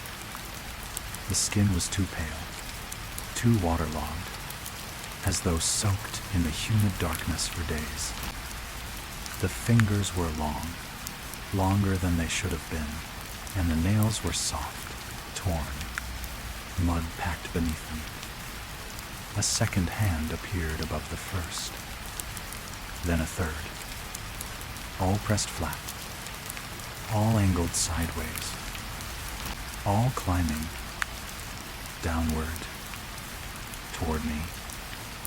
My breath stuttered, and the tower walls answered with their chorus of muffled shapes, pressing from the inside, faces bulging forward, hands dragging against metal, elbows pushing, as though desperate to look at what was coming up the ladder. The creature's hands found the platform edge. They curled, not gripping, but testing the wood, like a pianist feeling for the right keys. Then it lifted its head into view. At first, its face was upside down, a smear of wet hair clinging to skin, eyes closed, mouth hanging slack. Rain pooled along its brow ridge. Its lips glistened. Slowly, painfully slowly, the eyelids peeled open. Two milky eyes stared at me from an upside-down world. Then the mouth stretched into a trembling smile, teeth shifting behind its lips as though they had never been used properly. You finally looked. It whispered, voice bending through its throat like air pushed through wet cloth. I stumbled back, boots slipping on the soaked planks. But the thing crawled effortlessly onto the platform, not climbing up, but pouring itself over the edge, like a sheet of flesh peeling upward. Its limbs bent wrong, too flexible, too fluid. As though bones were optional, it didn't stand. It didn't crouch.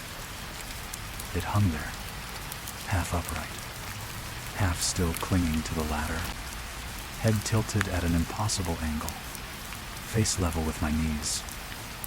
Its breath fogged the air between us. You heard us for months, it murmured. But you kept pretending you didn't. My throat locked. I've never heard you before, I whispered. The thing twitched. A small, violent jerk of its neck that cracked the air. Then came the sound that nearly buckled my legs. The tower whispered back. The walls behind me repeated my words in a low metallic echo. Not mocking, not mimicking, but remembering. Never heard you before. I've never heard you before. Never heard. The creature rose, not pushing with its feet, but pulling with its hands, torso bending upward in a long, slow arc until its head hung inches from mine. The rain clung to its cheekbones.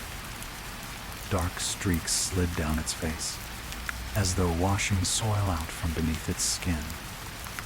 You listen now. It breathed. The tower panels shuddered, faces pushing outward more urgently, shapes pressed against the seams, a chorus of broken silhouettes clawing for a closer view. The radio on the floor crackled, not with static, with low, rhythmic tapping, like dozens of fingernails on metal, like they were knocking from the inside. The creature leaned close enough for its wet hair to brush my chin. It's lonely up here, it whispered, so lonely, watching the same field every night, waiting for someone to hear us. Its hand reached upward, fingers spread, pausing just before touching my chest, hovering in the air like a cold draft, I lifted my rifle reflexively. Its head twitched again. The smile widened slightly. "You won't shoot." Thunder rolled somewhere far beyond the base. Rain thickened around us like mist. "Because if you shoot," it whispered, voice dropping into a low vibration that rattled the tower floor beneath my boots. "The ones inside will climb out to see who screamed." Every panel of the tower pulsed, bulged, pressed. 100 silent breaths, fogging the metal from the inside. My hands shook violently. The creature leaned to my ear. So close, I felt the warm shimmer of its breath. And you don't want to see them outside, do you, soldier? As Saracer, the entire tower went still.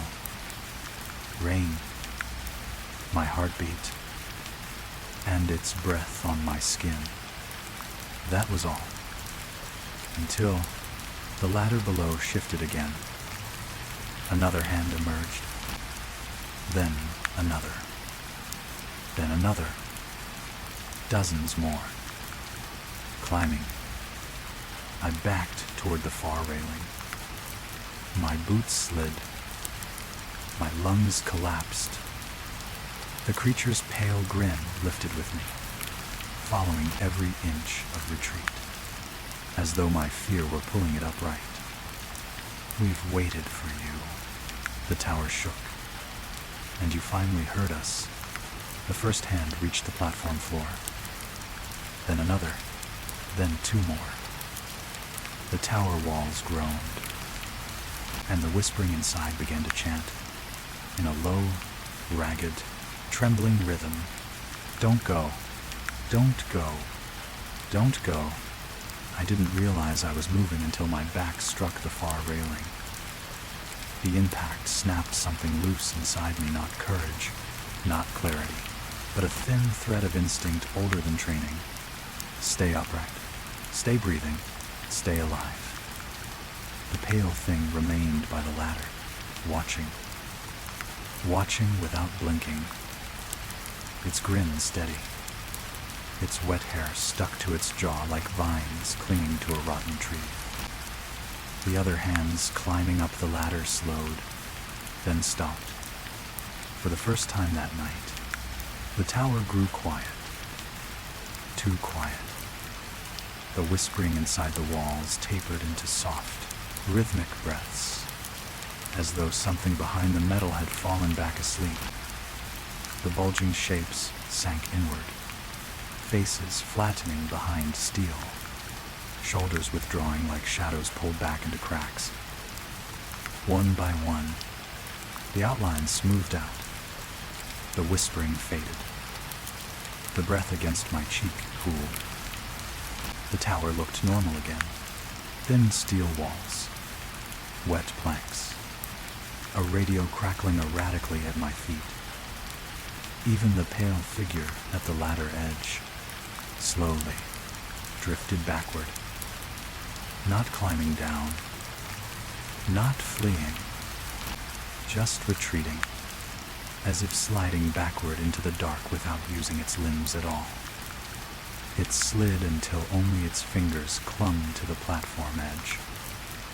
Those fingers relaxed, one by one, letting go. The last fingertip slipped from the wood. The ladder below fell silent. All at once, the air felt breathable again. My shoulders loosened. The shaking in my knees eased enough to keep me upright. My heartbeat thumped wildly against my temples, but no new whispers crawled into my ears. No bulges rose from the metal walls. No hands reached for my ankles. Just rain. Honest, real rain.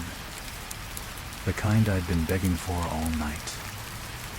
I stood there for several long minutes, rifle trembling in my hands, searchlight cutting a trembling beam across the empty perimeter. Nothing moved down there. The vines at the base of the tower hung motionless. The ground looked undisturbed, flattened only by the downpour. The word caught in my throat. I swallowed, tried again. I'm okay. As a row. Even I didn't believe it. But saying it out loud seemed to steady the ground under me. My breathing slowed. Air seeped back into my lungs like it belonged there. I crouched to retrieve the radio. Hands slick with rain, I pressed the transmit button. "This is Tower 4, I whispered harshly. "Do you copy? Anyone on comms? To action. Static, but not the breathing static from before. Just normal interference. The humid night choking the signal. Tower 4 to command. Do you copy? It's Spresser." The static popped once. Then a voice cut through, faint but human. "Tower 4, we read you, barely. Repeat your status." Terrier's collar. Relief hit me so hard my knees nearly gave out. "Hostile movement near the ladder," I said quickly. "Unknown contact." It retreated. No further activity. Hazel. A pause on the line. Then, "Copy, Tower 4. Patrol is heading your way. Stay put." End quote. I exhaled sharply. My lungs stung with the release. Stay put. Yes. I could do that. Just stay in the tower until help. A cold drip slid down the back of my collar. I froze. One singular drop. Not rain. Rain fell from above, steady and thin. This drop had been guided, rolling down my spine, a slow, intimate path. My breath halted. I lifted the flashlight toward the ceiling of the tower. Nothing. Wooden beams. Steel plates. Tarp edges fluttering gently with the breeze. But the beam flickered. Just once. I swept the light across the inside walls. Smooth. Flat. Still. I lowered the flashlight, exhaling shakily. "You imagined it," I whispered. "You're exhausted. You're..." A soft tick echoed behind me, like a fingernail tapping from inside the metal, followed by a second, and a third. I spun around, spotlight flooding the wall. Flat. Silent. Just steel. My pulse hammered again, panic crawling hot beneath my skin. But the tapping had stopped, and nothing moved. Nothing whispered. I paced the tower once, forcing myself to look into each corner, to check the ladder opening, to scan the tree line. Everything looked normal. Quiet. Empty. A tremor escaped my chest. Half sob, half laugh. "I'm okay," I told myself again. Whatever that was, it's gone. End quote. And for a moment, a fragile, trembling moment, I believed it. The rain softened to a gentle curtain. The fog drifted low across the field. The outpost lights glowed through the mist like warm islands. I let myself sit, rifle resting against my leg, head bowed. Peace settled across the tower. The good, humankind. Until, from the metal panel directly behind me, where my shoulder touched the wall, a whisper slid through, so softly I felt it in my bones before I heard it. We never left, and the steel, pressed inward, against my back as something unseen leaned its weight onto me. The pressure against my back deepened slowly, patiently, like a body leaning its full weight onto mine through the thin sheet of steel. Cold seeped through the wall, bleeding into my shoulder blades, down my spine, into the roots of my bones. I couldn't move. The whisper unfurled again, not from my left, not from my right, but through the wall itself, vibrating the metal against my ribs. Don't turn around. Soldier, my breath snagged in my throat. You're not real, I whispered. You're not. The steel bulged sharply behind me.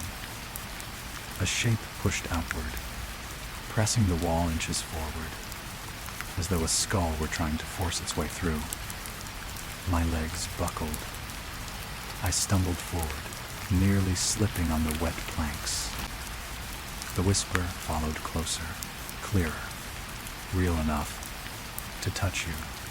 The wall shuddered, and a long indentation appeared beside the first, a forearm bracing outward, as though something inside was pushing itself upright, looking for leverage. The tower trembled. Another bulge rose near the floor. Then another. 3 shapes now. 4.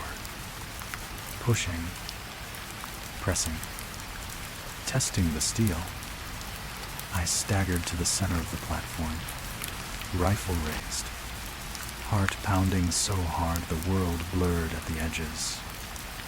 Stay inside, I choked. Stay in the damn walls. You hear me? Today tell. The whisper slid through metal and grain. We are the walls. Then the ladder below me creaked. At first I thought it was the wind. Then I remembered. There was no wind. I leaned over the railing slowly. Lantern held out, hands trembling. Mud glistened at the bottom. Vines hung still. The ladder rungs dripped steadily. Empty. Then the second rung from the bottom dented inward, as though a foot pressed against it. But nothing stood there. My mouth went dry. Another rung dented. Then another, one halfway up, one near the middle, all at the same time. Multiple, invisible things climbing side by side. Each impact shook the ladder. Each rung bowed under unseen weight. Clang, clang, clang, coming fast. I stepped back, rifle aimed downward, trying not to choke on my own breath. Stop, I yelled. Stop or I fire. Has to ray. The ladder froze. For 3 heartbeats, the tower held perfectly still.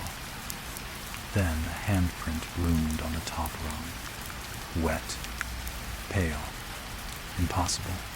A full palm pressing into the metal as though it were clay. My vision blurred. A finger curled over the lip of the platform. Then another. A third. A whole hand rose into view. Skin grayed with humidity. Nails shredded and soft. Mud dripping from between the fingers. It clung to the wood, tensing like it might pull the rest of the body up next. And then, far worse, a second identical hand pressed onto the wood beside it. 2 hands, side by side, clinging, waiting. The whisper seeped upward, a collective breath, layered and trembling. It's time to come down with us. I fired. The shot cracked through the tower, lighting the world for a blink. The hands didn't flinch, didn't loosen, didn't bleed. The bullet passed straight through one of them, embedding itself in the mud far below. A sigh exhaled through the tower walls, like disappointment. You shouldn't have done that. The platform floor beneath my boots pulsed, wood bending upward like something was trying to rise through the slats. Panels behind me bulged violently, faces pressing outward again, mouths yawning wide, silent screams trapped in steel skin. The whispering grew louder, overlapping voices, desperate and fevered. Don't go, don't go, don't go. The hands on the ladder tightened, wood splintered under their grip. I staggered backward, almost tripping over the radio. The whispering rose to a frantic hiss. Stay. A final bulge rose behind me, larger, sharper, the size of a man's torso, pressing so hard the steel whined. I had one chance. I didn't think. I ran. Straight at the railing, boots pounding wood, rain slashing my eyes, cold breath coiling around my neck. The whispering shrieked, "Don't." I jumped. The railing slammed into my ribs as I vaulted. The drop hit me like a hammer. I twisted midair, landing hard on my side. Mud exploding up my arms, pain cracking through my shoulder. I rolled until the momentum died, groaned, pushed myself upright. The tower loomed above me, a tall, dark silhouette against the storm. Shapes pressed against its walls from the inside, warping the steel outward in multiple places, like dozens of bodies crowding against thin fabric. And from the top platform, two pale hands gripped the edge, knuckles twitching, as if deciding whether to climb down after me. I stumbled backward. The whisper fell from the tower, softer now, fragile, almost mournful. You can run outside the walls, but the watch stays with you. The pale fingers withdrew, pressing back into the platform wood, sinking, like something dissolving into the tower itself.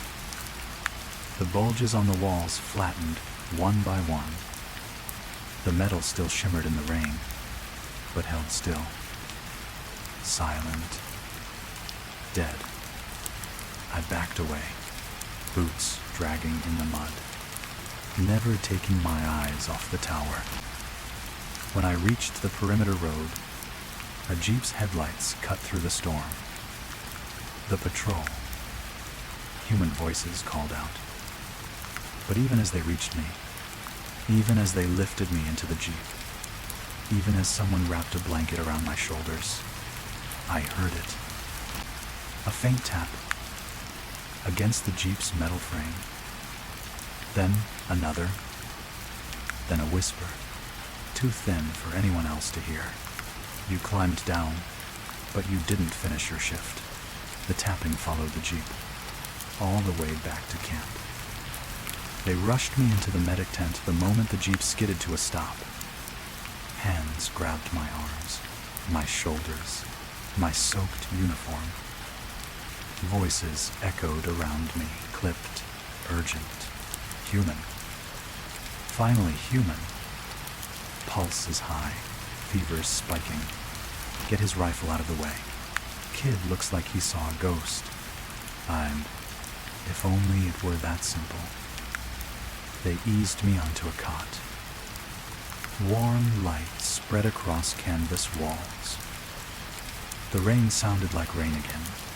Not laughter. Not whispering. For a few blessed minutes, the world felt real.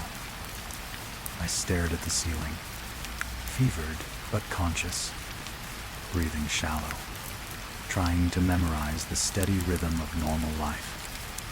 boots thudding on wooden planks, medics muttering, the distant roar of a jet prepping on the runway. No tapping, no steel breathing, no hands pressing through walls, just life.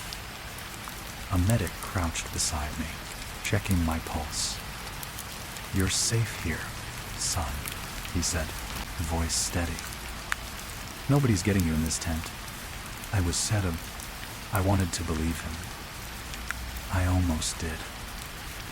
He stood, walked to the supply table, and his shadow stretched across the canvas wall behind him.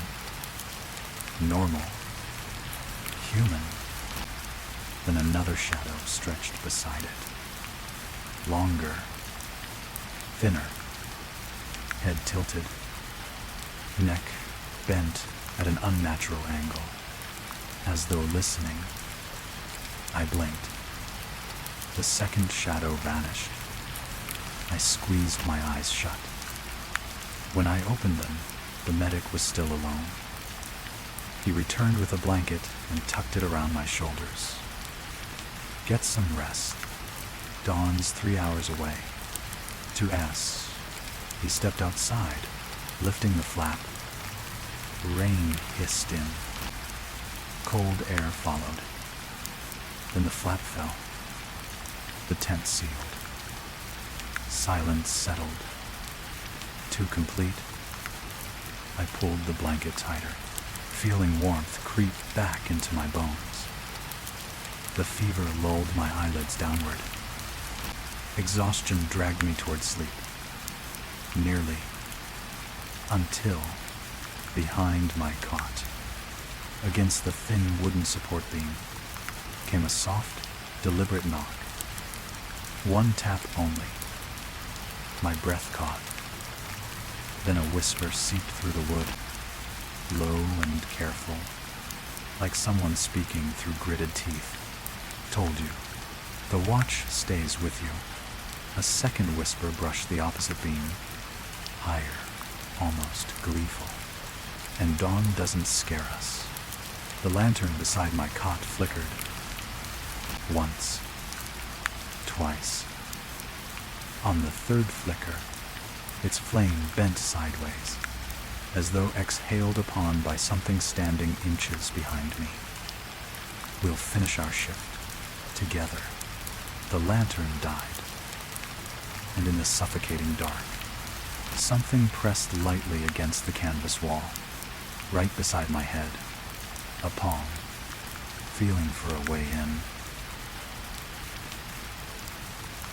Story 6. The last lantern in the jungle aid station, DAC 1967. DAC 1967.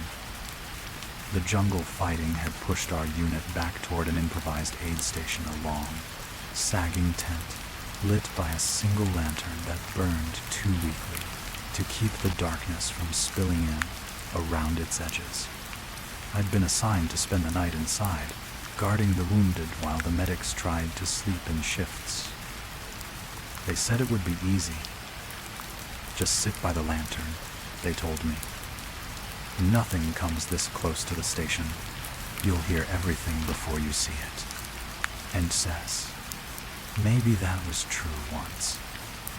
But tonight, the lantern flickered the moment they left me alone, its flame shrinking as if it sensed something I couldn't. The wounded lay in rows, men breathing shallow, men wrapped in bloody bandages, men too quiet for their own good. I sat on a metal stool beside the lantern, rifle across my lap, listening to the tent canvas creak in the windless dark. For the first hour, nothing happened. Then a soft rustle came from the far end of the tent. A cot shifting, a blanket dragging, a slow exhale that didn't sound like any soldier I'd ever known. I lifted the lantern to see more clearly, and every wounded man was still asleep. but their shadows on the canvas wall were not. One of them moved, slowly, deliberately, and not in sync with the man who cast it. At first, I thought the lantern was playing tricks on me.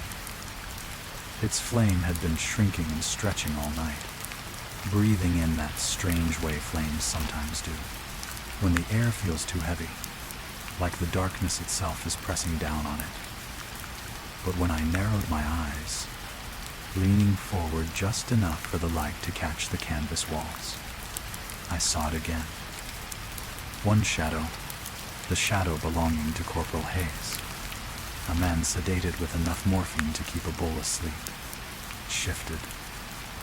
Not a twitch, not a stir. A turn. A slow, careful turn of the head, pressing its shape deeper into the canvas, like the shadow was trying to listen to something outside the tent. Hayes lay completely still on his cot, chest unmoving beneath the bandages, breathing soft and shallow.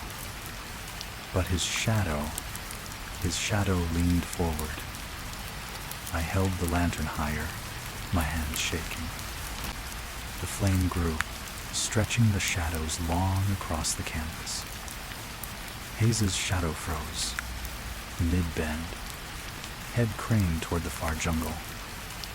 I waited for the wind to move the canvas, for the lantern to flicker, for anything to explain what I was seeing. Nothing moved. No breeze. No lantern flare. No footsteps outside. Just the long, dark smear of a human shape, in a posture the real man was not making. I lowered the lantern slowly. The shadow didn't change. A cold bead of sweat slid down my spine. "Hayes," I whispered.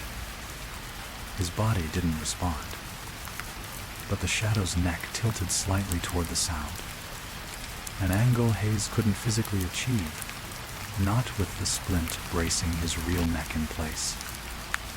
My fingers tightened around the lantern handle. This was fever, fatigue, stress. It had to be. I'd been awake for 36 hours, bouncing between firefights and evacuation crawls. But even as I tried to convince myself, another sound drifted through the tent. Kurr, a faint scrape, like fingertips dragging lightly across canvas. Not outside. Inside. The lantern flame fluttered violently. All the shadows on the wall shivered, but only one of them moved with purpose. Hayes's shadow straightened from its bent posture and pressed a hand against the canvas. Not the real Hayes. He lay unconscious, bandaged, unmoving. Only the dark shape on the wall pushed outward, stretching thin fingers against the fabric, as though testing its strength. Kurr, kark, the sound of nails tracing a slow circle. Then, the shadow's hand rose higher, toward the tent pole, fingers elongating across the canvas like wet ink spreading upward. I stood, lantern raised, throat closing. "Stop," I whispered before thinking. "Just stop." The lantern flame snapped tall, spilling light across the wounded rows. Every shadow obeyed the light. Every shadow returned to its owner. Except Hayes's. It hesitated, resisting, as though the brightening lantern forced it backward. But it wasn't being pushed by light. It was being pulled slowly, reluctantly, back toward the cot where Hayes slept. And just before it snapped into place, just before it returned to lying still at his side, the shadow's head turned toward me. Not Hayes's real head, just the shadow, turning, slowly toward the lantern in my hand, tilting in a silent, unnatural question, as though wondering why I was watching. The shadow lay still again, flattened neatly beside Hayes's real body, as if nothing had happened. But the canvas wall, where it had pressed itself, remained faintly warm, as though something living had just leaned there. I stepped back, lantern trembling in my grip. The flame flickered with each breath I took, a nervous, jittering pulse, mirroring my own. Then the tent shifted. Not from wind, the air was dead still, but from weight. Somewhere near the far end, a soft, muffled creak along the central support beam, like fabric sagging under something crawling across it. I turned the lantern. The wounded men slept in rigid silence. None stirred. None cried out. None tossed in fever. But their shadows did. At first it was subtle, a hand moving without the real arm, a foot flexing while the bandaged leg lay stiff, a head turning on the wall, even as its owner breathed in the same direction as before. Then the sounds followed, a faint dragging across canvas, like a fingertip smeared lightly along the tent wall, circling the inside perimeter. Then another, a low, muffled tap in the corner near the medical crate. The lantern light quivered. The shadows stretched. One of the shadows, Private Lang's, limp on the cot with his legs splinted upward, lifted itself on the wall. The real Lang didn't move an inch, but his shadow rose, inch by inch, as if trying to climb the canvas. A scrape followed it. Shh, shh, like nails or knuckles dragging upward. I felt my throat tighten. "This isn't real," I whispered. "You're exhausted. It's the lantern, the angle, A breath interrupted me. Not mine. Not any injured man. A slow exhale from the far right corner of the tent. I swung the lantern in that direction, light shaking violently across the cots. Nothing. Just empty canvas. Ammo crates. A stack of folded blankets. But the breath came again, right behind my left ear. Warm. Wet. I staggered forward, nearly dropping the lantern. Behind me, rows of shadows twisted, as if my sudden movement had startled them. Some shrank. Some stretched. Some trembled. And then something awful happened. They began to synchronize.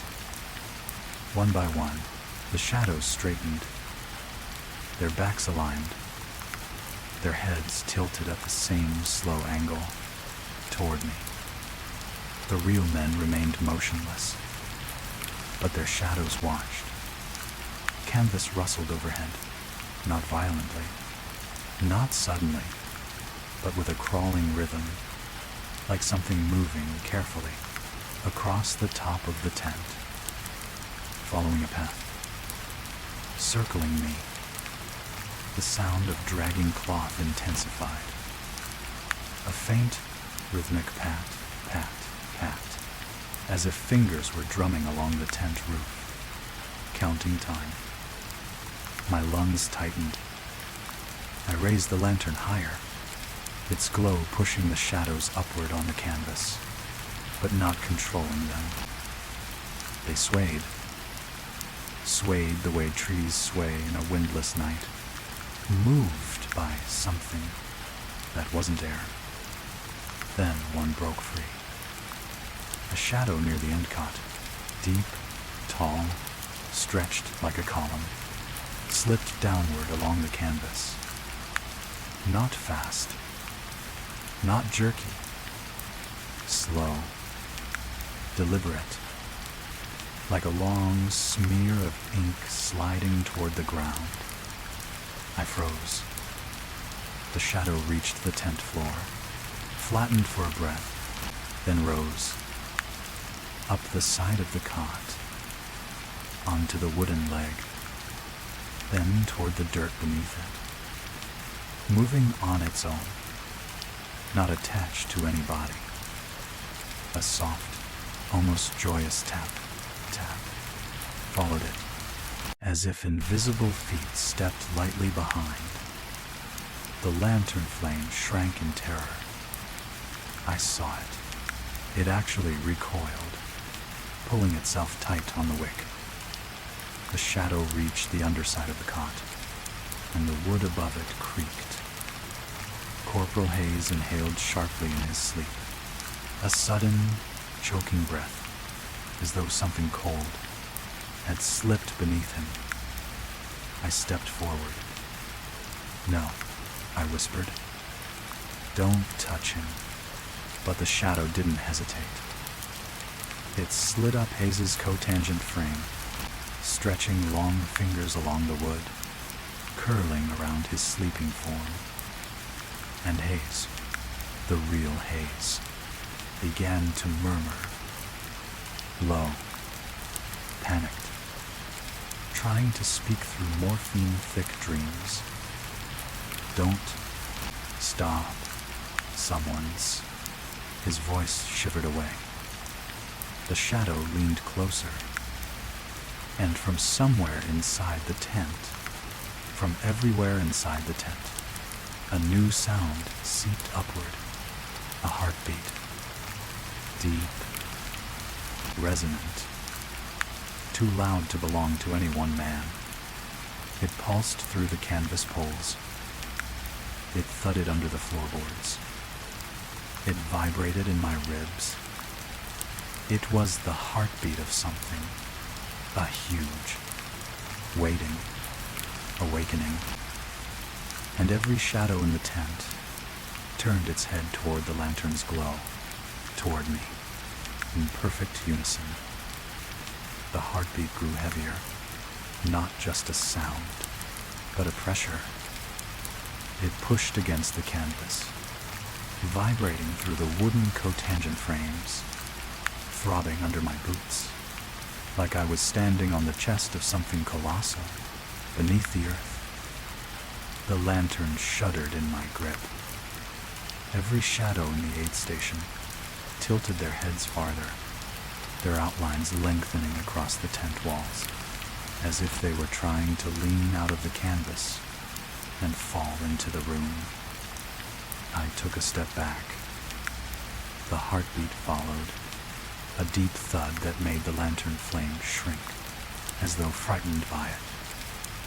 Hayes's shadow, the one still curled around his cot, pulled tighter, fingers stretching unnaturally long across the wood. And his real body responded, not in violent spasms, but in subtle twitches that looked painfully familiar, the kind of involuntary reactions a man has when someone whispers in the dark part of his dreaming mind. "Stop," I breathed. It was all I could manage. The shadow on Hayes's cot bent its head lower, its neck elongating on the canvas, like melted wax stretching toward him. And Hayes, unconscious, wounded, drowning in morphine, whimpered softly. I stepped closer despite myself, lantern raised between us. The glow pushed against the shifting darkness, but it wasn't enough to banish it. "Let him go," I whispered. The heartbeat answered. Thud. Thud. Slow. Heavy. Too deliberate to be anything human.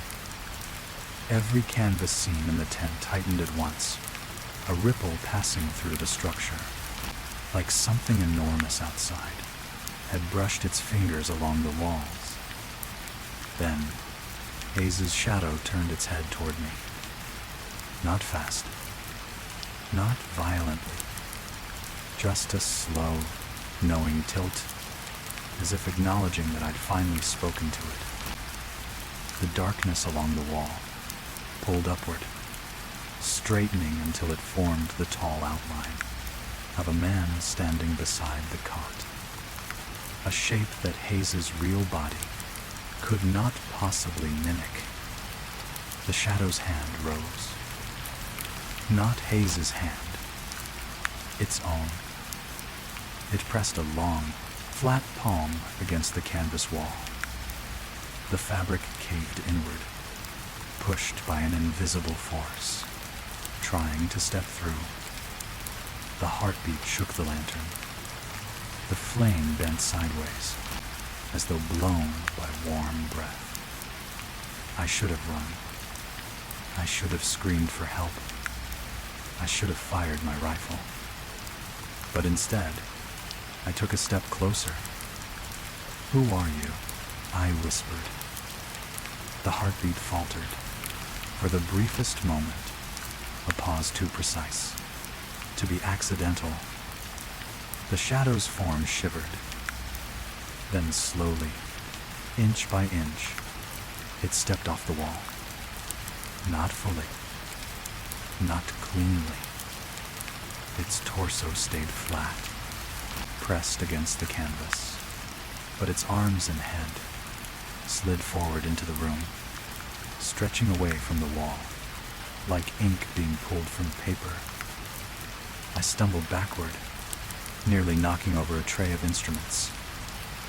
The shadow stretched farther, its head forming a vague, sinking silhouette, its shoulders dragging long smears behind them that left the canvas trembling. Hayes's real body twitched once, hard, as though something cold had grazed his ribs. "Stop," I whispered again, but my voice broke halfway. The shadow didn't listen. It stepped again, its foot emerging from the canvas as a warped, elongated smear, before snapping into the shape of a true shadow on the ground. Its second foot followed, landing silently beside the first. And then, with excruciating slowness, its head dipped toward me. No eyes, no mouth, just a shape that leaned in like it was trying to smell the fear bleeding off me. I raised the lantern. Its flame flared and froze mid-flicker, as if held between two breaths. The shadow leaned closer. The heartbeat thundered in the ground. Thud. The lantern dimmed. Thud. The shadow's outline rippled, stretching thin where its neck should be. Thud. Hayes gasped in his sleep, body arching as though something cold had climbed onto his chest. "Get away from him," I hissed, desperation forcing the words out. The shadow paused. The flame flickered. And then the shadow did something that made my blood turn to ice. It raised a finger and pointed directly to me. The heartbeat stopped. Silence spread across the tent like fog. Then, from every cot, from every wounded man, from every unmoving body, their shadows all turned their heads toward me. All of them, in perfect, silent unison. The lantern nearly slipped from my hand. A faint tremor rumbled through the earth beneath me. Not quite a footstep, not quite a breath, but a subtle shift that told me I was no longer confronting one thing. I was confronting all of them. The tent poles groaned. The canvas bulged outward, a large shape pressing from the outside, as though something enormous was circling the perimeter quietly, waiting for the moment I broke. The lantern flame shrank to a tiny, trembling bead, and from somewhere behind the largest bulge in the canvas, from somewhere impossibly tall and impossibly close, came a whisper so low, I felt it before I understood it. We chose you because you're awake. The whisper hung in the humid air long after it faded, like the echo of a breath pressed against the inside of my skull. Because you're awake. I didn't answer. Couldn't. My throat had locked. My fingers clamped around the lantern so tightly the metal handle bit into my palm. The shadow, that tall, impossibly stretched smear that had stepped halfway into the room, remained frozen. Not withdrawing. Not advancing. Just waiting. Behind it, the shadows of the other wounded men remained twisted toward me. Some hunched, some elongated, some flickering faintly as though deciding whether to detach themselves again.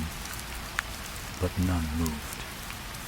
For the first time since the nightmare began, stillness crept back into the room. A simmering, uncertain stillness. Slowly, very slowly, the tent canvas eased inward. The huge bulge that had pressed from outside receded like breath, drawing backward through cloth. The heartbeat softened. Thud, thud. Then, nothing. The heavy pulse dissolved into the thick silence of the jungle night, leaving only the whisper of rain sliding down the canvas in long, exhausted streaks. My own pulse hadn't slowed. It hammered so hard the lantern flickered each time my wrist shook. But the shadow, the one that had pointed at me, began to loosen. Its head tilted upright again. Its arms uncurled. Its shape softened at the edges, losing the sharp definition it shouldn't have had in the first place.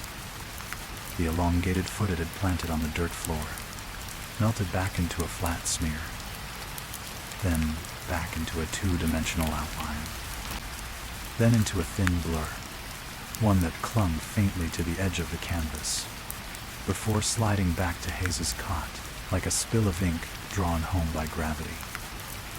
It settled beside him, completely still, as if it had never moved. The other shadows followed. Heads straightened, limbs shortened. One by one, each one's posture returned to match the real wounded man, lying breathless on the cot. Even the shadow that had tried to crawl under Private Lang snapped itself back into place. The instant I swung the lantern toward it, silence descended. Not peaceful, but dense. Cautious. I stayed frozen for at least a full minute. Then two. Finally, I forced myself to step backward until the backs of my knees touched a supply crate. I sank onto it, lantern still raised, rifle lying across my lap. My breath came in trembling waves. I'm awake, I whispered under my breath. Still awake. I'm still here. It's dour. Nothing answered. Not a whisper. Not a scrape. Not a breath from the wall. The shadows did not stir. The wounded groaned softly. Normal sounds this time. Human. Exhausted. Weak. I let out a long, shaking breath. Relief thin and fragile began to seep through the cracks of terror. Maybe it was over. Maybe the surge of whatever had crawled through the tent had passed like a fever dream, ending in its fiercest moment. Maybe the thing outside had heard something else in the jungle and moved on. The lantern flame grew. a soft, warm glow that finally reached the far corners of the tent again. It painted normal shadows, still, obedient, proportional. My pulse steadied. My lungs filled deeper. For a moment, I almost believed dawn was close. That in a few hours the medics would relieve me, cutting away this nightmare like morning light burning fog. The canvas walls remained still. The floor did not pulse. The heartbeat had vanished completely. I set the lantern beside me on the crate, hands finally loosening their death grip. "You imagined half of it," I murmured to myself. "You're exhausted. You haven't slept. You've seen too much. It's, The words steadied me, anchored me. The shadows on the walls stayed where they belonged. Yes, relief, thin but real. I lowered my head, closed my eyes, and let the lantern's warmth breathe against my face. The silence soothed, calmed, almost lulled me, until something shifted beneath my boot. A tiny movement, not large enough to be threatening, not large enough to be noticed if I weren't so tightly wound. A mild twitch. I opened my eyes. Slowly, the lantern light shimmered across the tent floor, casting soft glow across the medical crates, the cots, the canvas. Everything was still. I looked down. My left boot rested on the floor. Mud dried along the leather. Everything seemed normal. Then the lantern flickered, and my boot cast a shadow on the ground beside it. A long, stretched shadow, not matching the angle of the lantern, not matching the outline of my leg, not matching me at all. It twitched, ever so slightly, like it had been waiting for my eyes to open. At first, I didn't move. Couldn't. My mind refused to accept what my eyes were telling me, that the shadow beside my boot did not belong to my leg, did not share its shape, did not follow the lantern's angle. There was something else, something using my boot as an anchor to climb into the room. The air thickened. The lantern dimmed, as though the darkness leaned forward to feed on its flame. The shadow twitched again, a subtle jerk, like a muscle spasming beneath skin. But this wasn't skin. This was my own shadow bending the wrong way. "No," I whispered. My voice cracked. No. I snatched my foot back so violently the stool nearly toppled.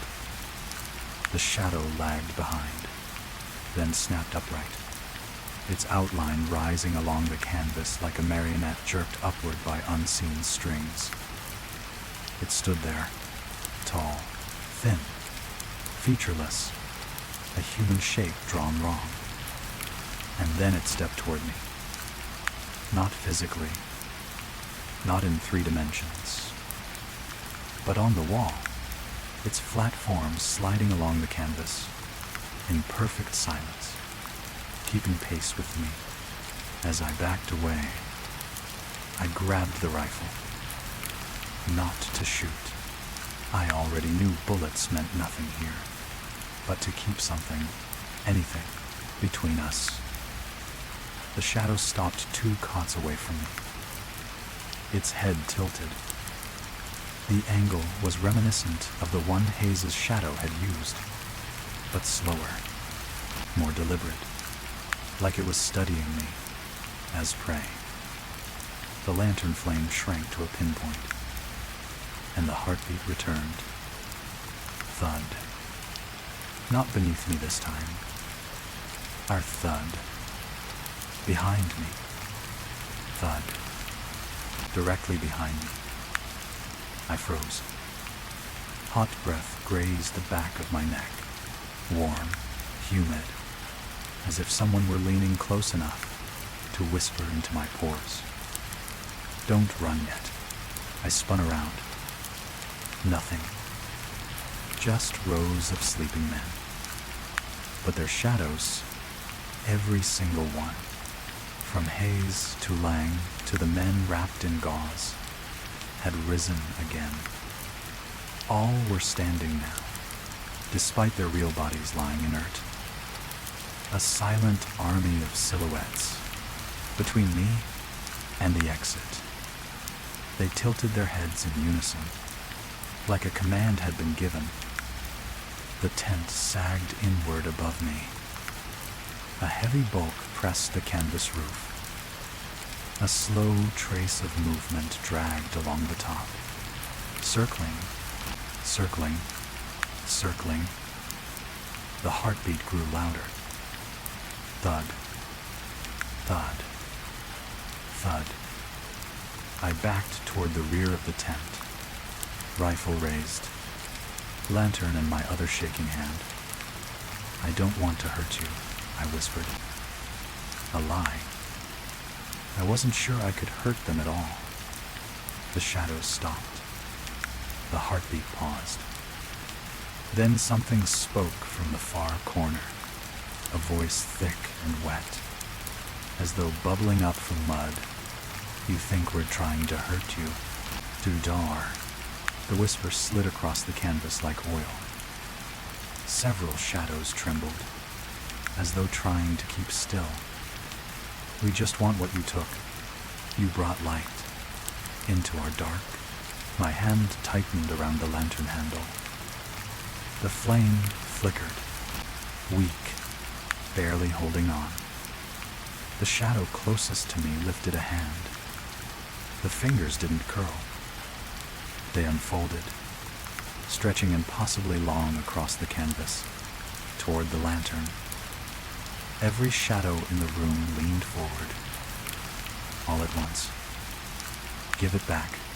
Then they surged. Not running, not leaping, sliding. Every shadow glided fast along the walls, spilling across them like black water, flooding toward the lantern. I ran. My boots skidded across the dirt. The lantern bobbed wildly, casting frantic light that barely held the shadows back. They recoiled at first, hissing silently, their edges burning in the glow. But the flame was dying. Each flicker shrank their fear. I barreled between the cots, tripping over a metal tray, sending supplies clattering behind me. The shadows cascaded over the fallen instruments, like spilled ink. I threw myself to the tent's rear flap, yanked it open, and was met with the suffocating darkness of the Dak to jungle. Dense, wet, breathing. Anything could be waiting out there. Anything. But anything was better than the shadows inside. I sprinted. Branches whipped my arms. Roots curled under my boots. The storm-wet earth pulled me down with every step. Behind me, the heartbeat thundered from the tent, a massive pulse that shook leaves loose from the canopy. Then, light died. The lantern flame went out. The darkness swallowed everything. The shadows screamed silently, a rush of air so violent it kicked leaves into the air. And then they burst from the tent. I felt them, not as shapes, but as cold drafts brushing my heels, sliding along my calves, reaching eagerly. I stumbled down a slope, rolling through mud and leaves, splinters tearing into my palms. Half blind, I crawled behind a fallen tree, pressing myself into the earth as the shadows raced overhead, like a swarm of black birds flitting through the canopy. Then silence.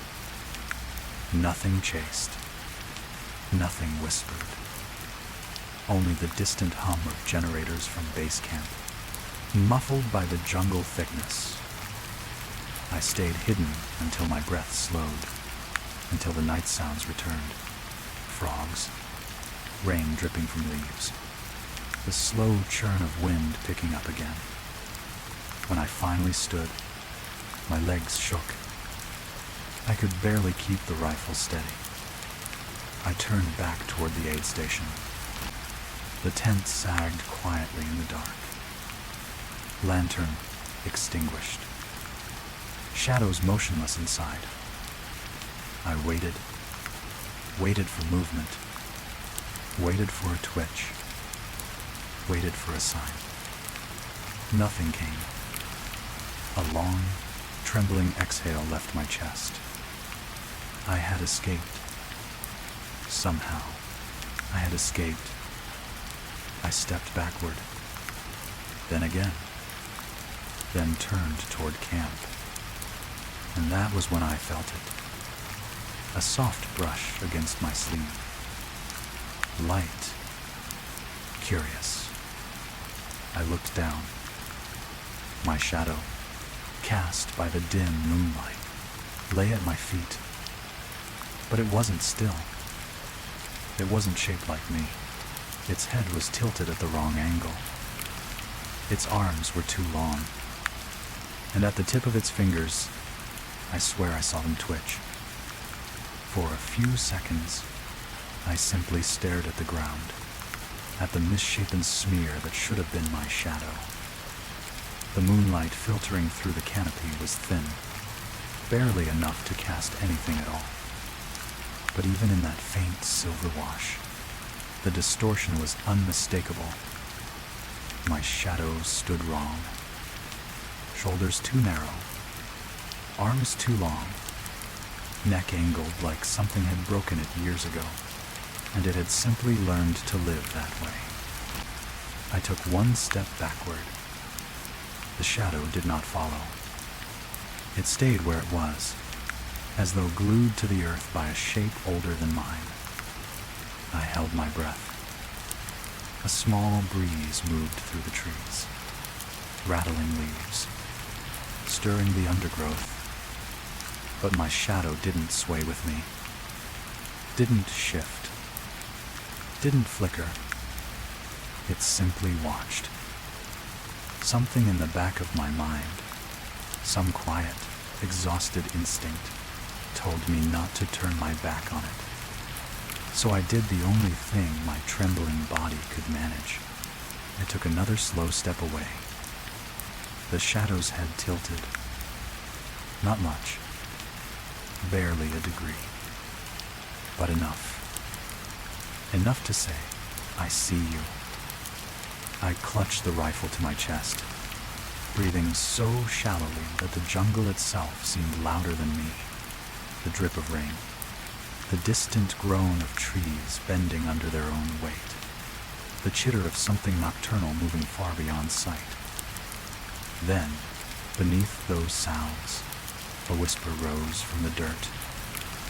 Not from the trees, not from the air, from the shadow. "You can leave the tent," it murmured, voice thin as a dying lantern flame. "But you can't outrun what followed you out."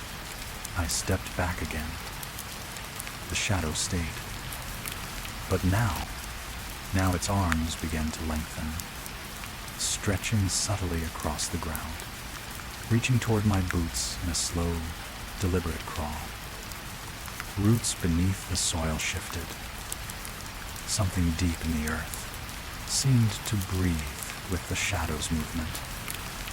I stumbled backward, heart pounding so hard it drowned the jungle. The shadow's fingers brushed a fallen leaf, and the leaf darkened, as if ink soaked through it. "We saw you." The whisper coiled upward, soft, hungry. And now, You're one of ours. Then the forest floor trembled, just once, as though something beneath it had taken a single step closer. I ran. I don't know how long, or in what direction. I didn't care. I only knew one truth. The shadow behind me didn't stay in the dirt. It followed. And it wasn't walking. It was crawling, dragging darkness across the ground, in long, patient strokes, matching my pace perfectly, waiting for when I would slow. Before we part, listener, take a slow breath. Let the darkness settle where it wishes. Let every echo, every whisper, every scraping shadow fade into the quiet corners of your mind. Tonight's stories end here, but the night itself never truly does. Somewhere out there, in the jungles, in the abandoned posts, in the places soldiers once walked and never forgot, something still listens. Something still waits. Something still follows the ones who dared to hear it. If sleep finds you now, may it find you gently.